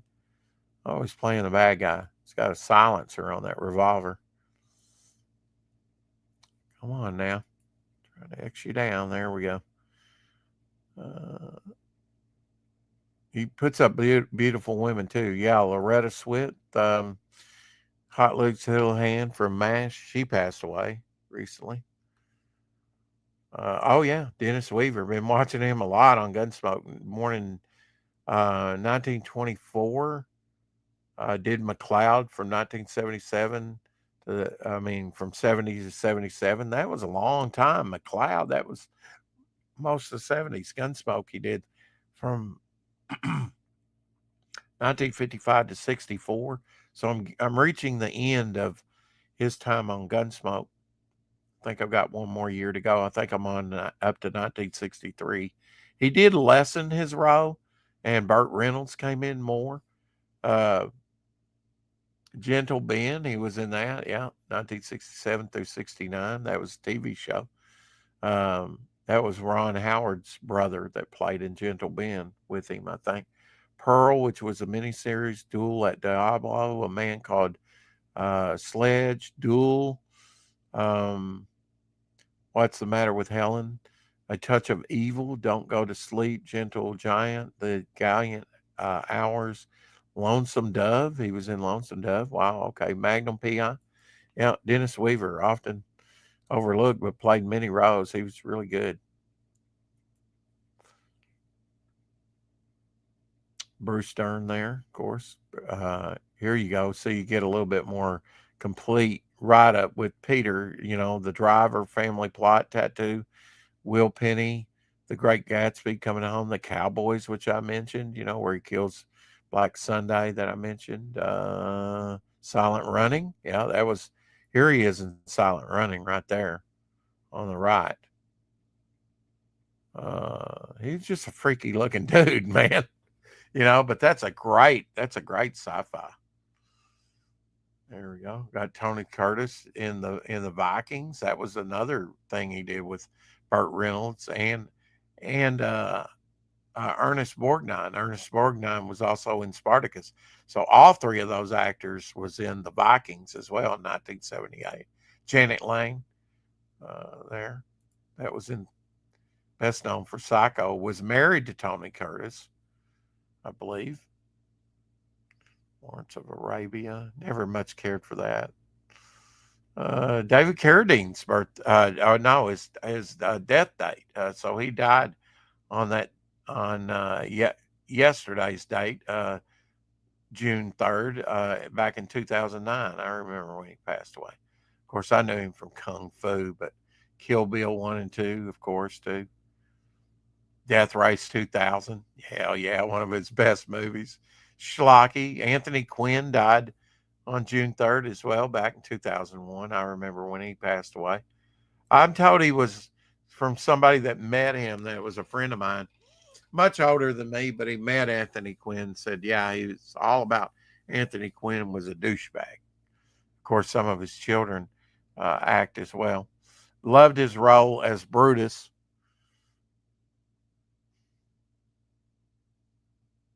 Tony Curtis, yeah.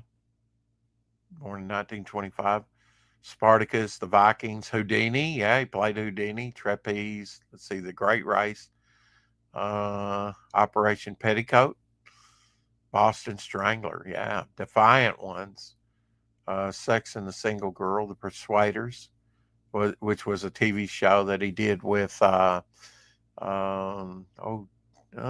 actor that played James Bond, the second big Bond. Uh, can't think of his name. Moore. There you go. Ben-Hur there. The big Ben-Hur with Charlton Heston. Good movie. Don't like that as much as Spartacus or the Ten Commandments. The 50s, 60s was full of High Plains Drifter. That's a good one. Um,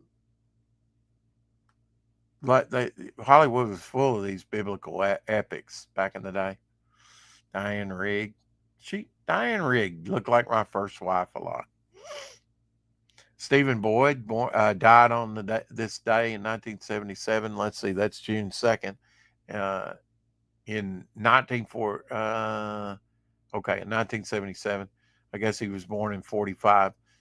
Played a lot of things. Yeah, Ben-Hur, Fantastic Voyage. Yeah, with Raquel Welch. Fall of the Roman Empire. The Bravados, The Squeeze, Island in the Sun. The Man Called Noon. Let's see, Jumbo. The Bible. Yeah. Genghis Khan. Played a lot of stuff. Had one of those cleft chins like Kirk Douglas. Kirk Douglas. Oh yeah, Stacy Keach. June 2nd was his birthday. Long Riders. Yeah, he was in Long Riders. Jesus of Nazareth. Yeah, I remember him in that. Stacy Keach. I'm not seeing his little mini series that he did. The Blue and the Gray. He was in the Blue and the Gray. That's not there. Hemingway too. Yeah, he played a good Hemingway. Apocalypse Now. Yeah, yeah, yeah. Susan George. Susan George there looks a lot like Olivia Newton-John, doesn't she? Xanadu. Grace Kelly. Yeah. Robert Powell. Yeah, Robert Powell. Now, he played Jesus of Nazareth. That's what he's most known for. But he was in, they have it here, The Four Feathers. Yeah, that's one he did. Shaka Zulu. Yeah, he was in that. The Italian Job. He was in The Italian Job when he was real young. I think that's, if you look down below on the left, that's what he looked like in The Italian Job. But mostly known for Jesus of Nazareth. That's what he'll be remembered as, I think, for that TV miniseries that was on 3 days. I watched that while it was on there. Here's Marilyn Monroe. Um, Morgan Freeman had a birthday recently on June 1st. Morgan Freeman, did they have the electric company in here? Nope. Shawshank Redemption, Red, and Long Came a Spider. I don't know that I've seen that. He also played X on Malcolm X, I believe. He played an early version. Brubaker, Outbreak, Seven, yeah. Um, but he was on the electric company with me growing up, watching him on the electric company. Hedy Lamarr, she was a genius. Oh, yeah. Look at that. Oh, yeah. Beautiful, beautiful lady actress from, Tom Bergen. How do you say his last name? Bergen? Bergen? I don't know. 76. He turned 76.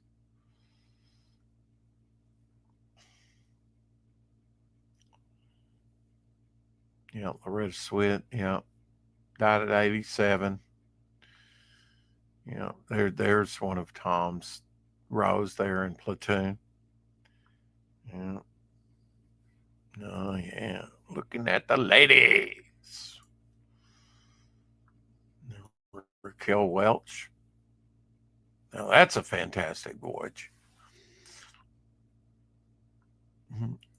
Pussy Galore from Goldfinger. Yeah. She did Honor Blackman did a lot of other stuff. Yeah, look at that. Lee Van Cleef from Good, Bad, and Ugly. Yeah.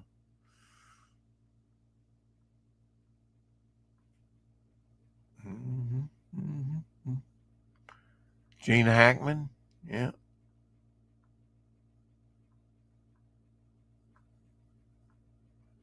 That's early. Warren Beatty and Natalie Wood there. She looked, here, she was, that's from UFO, um, Gary Anderson. Wanda Ham. Did I say that right? Tham.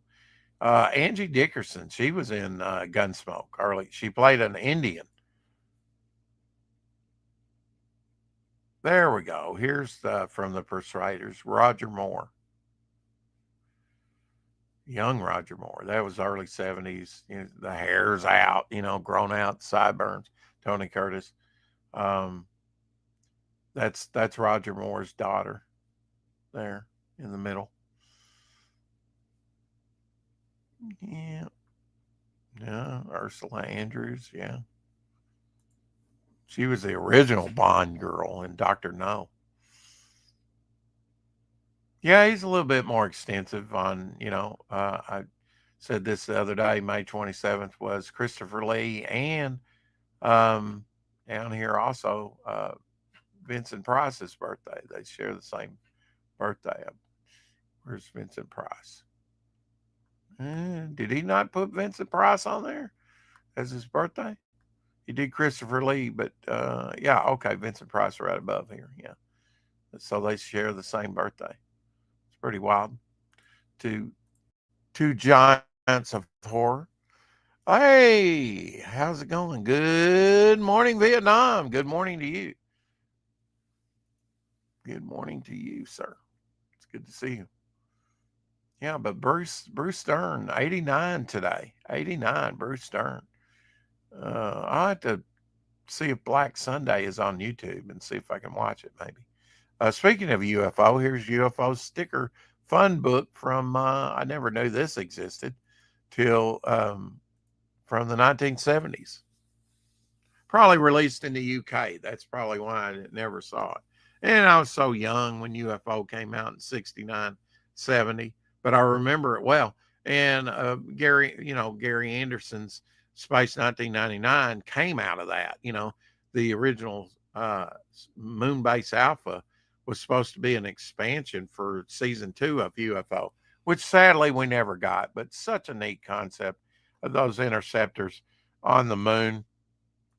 They come out. The only crazy thing is they have one nuclear torpedo on the end. Once you shot that, you're a sitting duck. in the UFOs, they described as traveling millions of miles an hour. With they're just going 1 million mile an hour, it's like, yeah, I never even got to see it. Come on, man. Could we slow it down and make it more realistic? Like maybe they're traveling 10,000 miles an hour. Okay, you might be able to, and that's why they needed the nuclear torpedo, because it would have a big blast radius, and they didn't necessarily have to hit the UFO, just get near it and explode the torpedo. Although I don't know if they never showed one passing one and not exploding. I don't know if they had a distance detonator thing. I think they always showed it hitting. I don't know. It was like they fire it and then they showed either the UFO, they showed the explosion. So maybe it was time. They never explained that, but them coming up out of the moon crater and everything, so cool as a kid. UFO is just highly underrated. Yeah, this was, we're just spitballing it right now for the last few minutes. Great, optical Supergirl. I need to get this again. This was sort of her redesign on her costume, sort of our design that she had going into Infinite Crisis. But great cover there. The little optical spirals as the background. Very simple but effective cover. Mesmerized.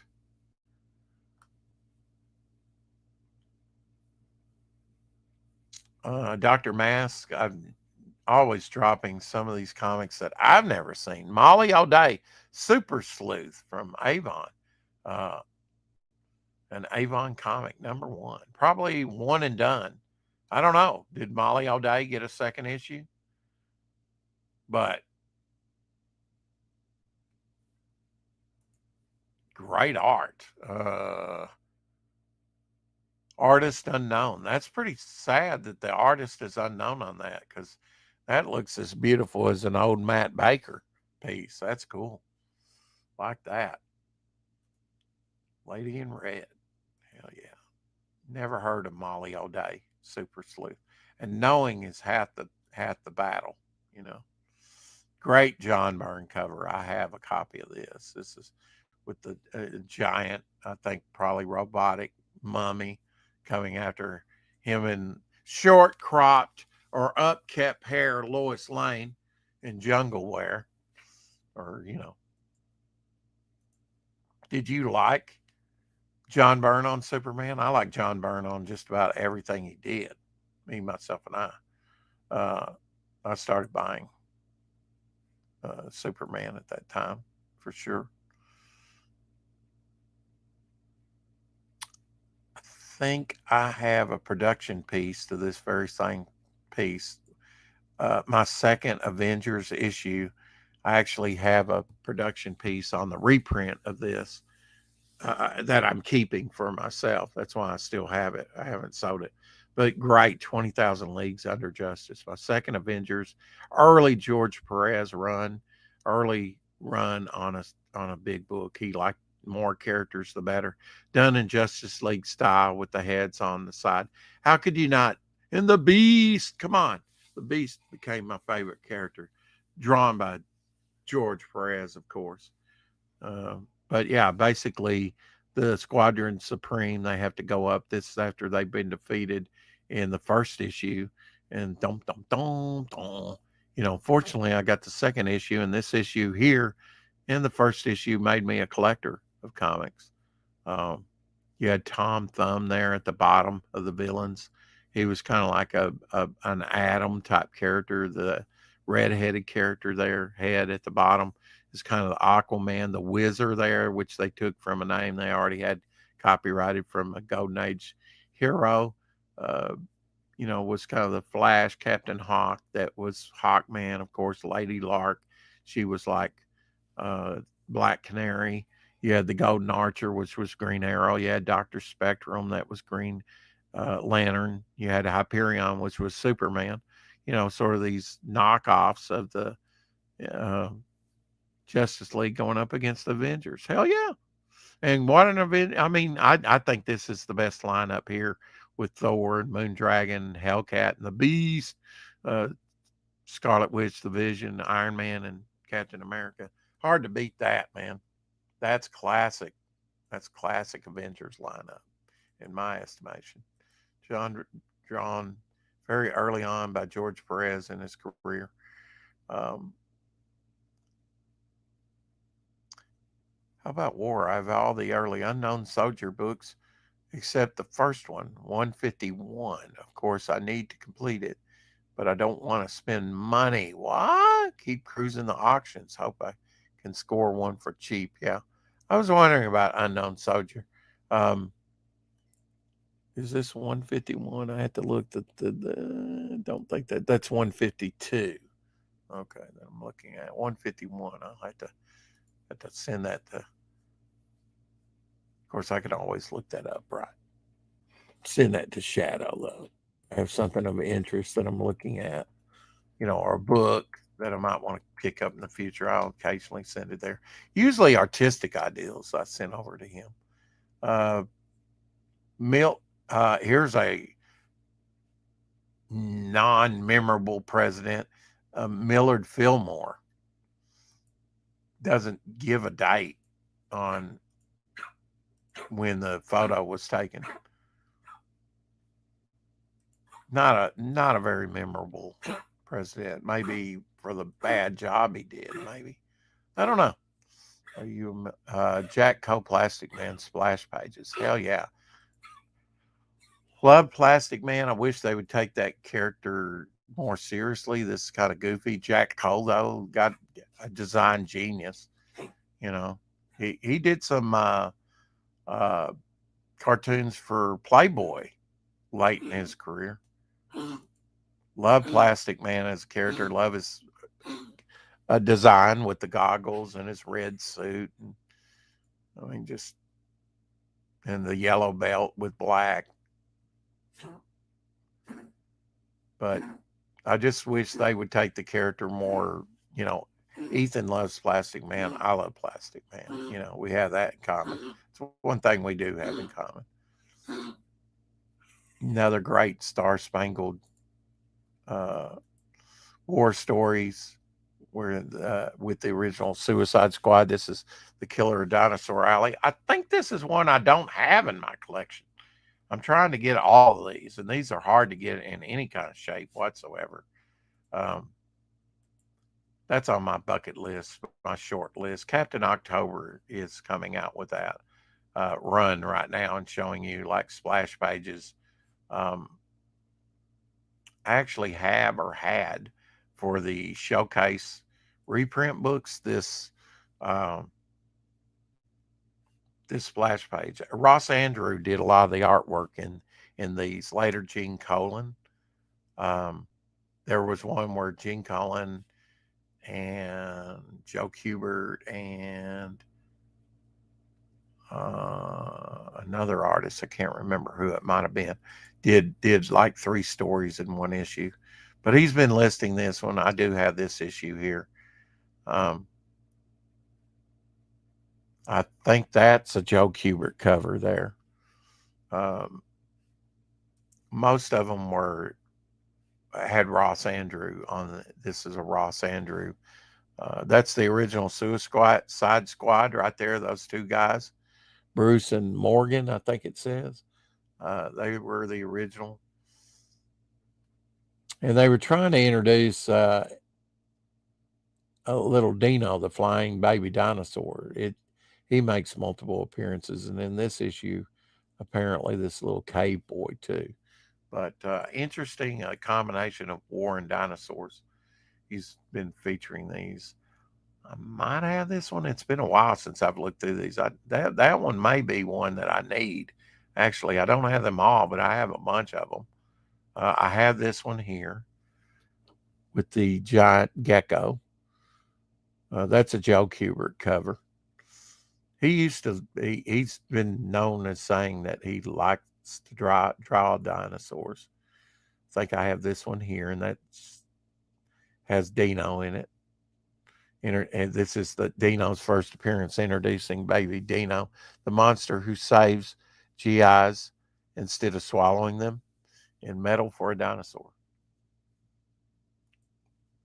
I bought a bunch of that production artwork when it came about. Uh, Acetates to these Star Spangled Award stories. They hadn't been a good seller for me, but I think they're just cool. I don't think I have this one. I need this one in my life. I think I've got this one here where they're attacking the helicopter. That one's pretty vicious. Great, great war covers. I mean, that'll get you interested in war. I know I don't have this one. This one's cool. This one's cool. Now, I might have production artwork on the inside to this issue, but I don't have the cover. You know, I've never seen the cover. That one's awesome. Where you have the skiers attacking. Pretty neat. These had some neat covers back in the day. Dinosaur bait. Big pterodactyl. There we go. Another Arctic.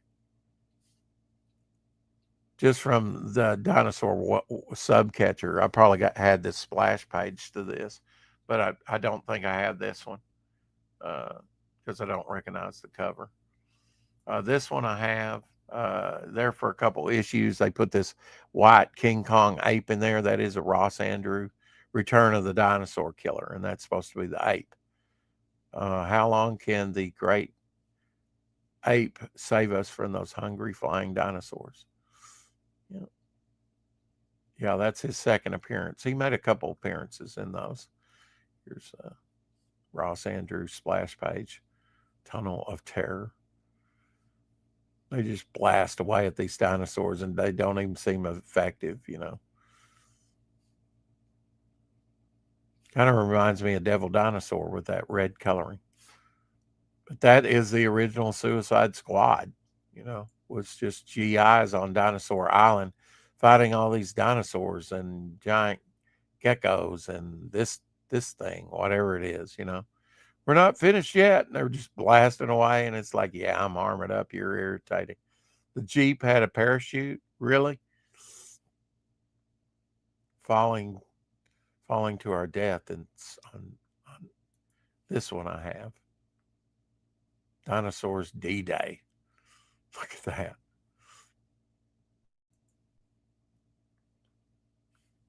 Giant crustacean. I showed some of these the other day. That one there has writing up around the DC logo. That's like release date. See, it's dated 12 December 16th, and this came out in March. It's always, that's called a date stamp, but a date stamp that's written on. This one I have. It's kind of an odd cover. Fire! That's got a date stamp in the W too there, written in. I always tried to avoid those because I didn't want those written on my comic. I've got some on eBay that are written on, but that's really part of the history of the book. And often, if it's a written in date stamp or a date stamp that's stamped on with a rubber stamp, it's not. It usually, if you get them slabbed, they're not. They don't downgrade for that. And of course, you know, back then they used ballpoint pens, and that would embed itself, you know, emboss itself. Yeah, GI Robot came out of these war stories, out of and later would be part of Creature Commandos. What's this interesting bit of comic history announcement inside the front cover of all late 1961 DC Comics, acknowledging and explaining the price hike from 10 cents to 12 cents. Well, that's cool. National Periodical Publications. Who's that? That's DC Comics. That's what they were called before DC Comics.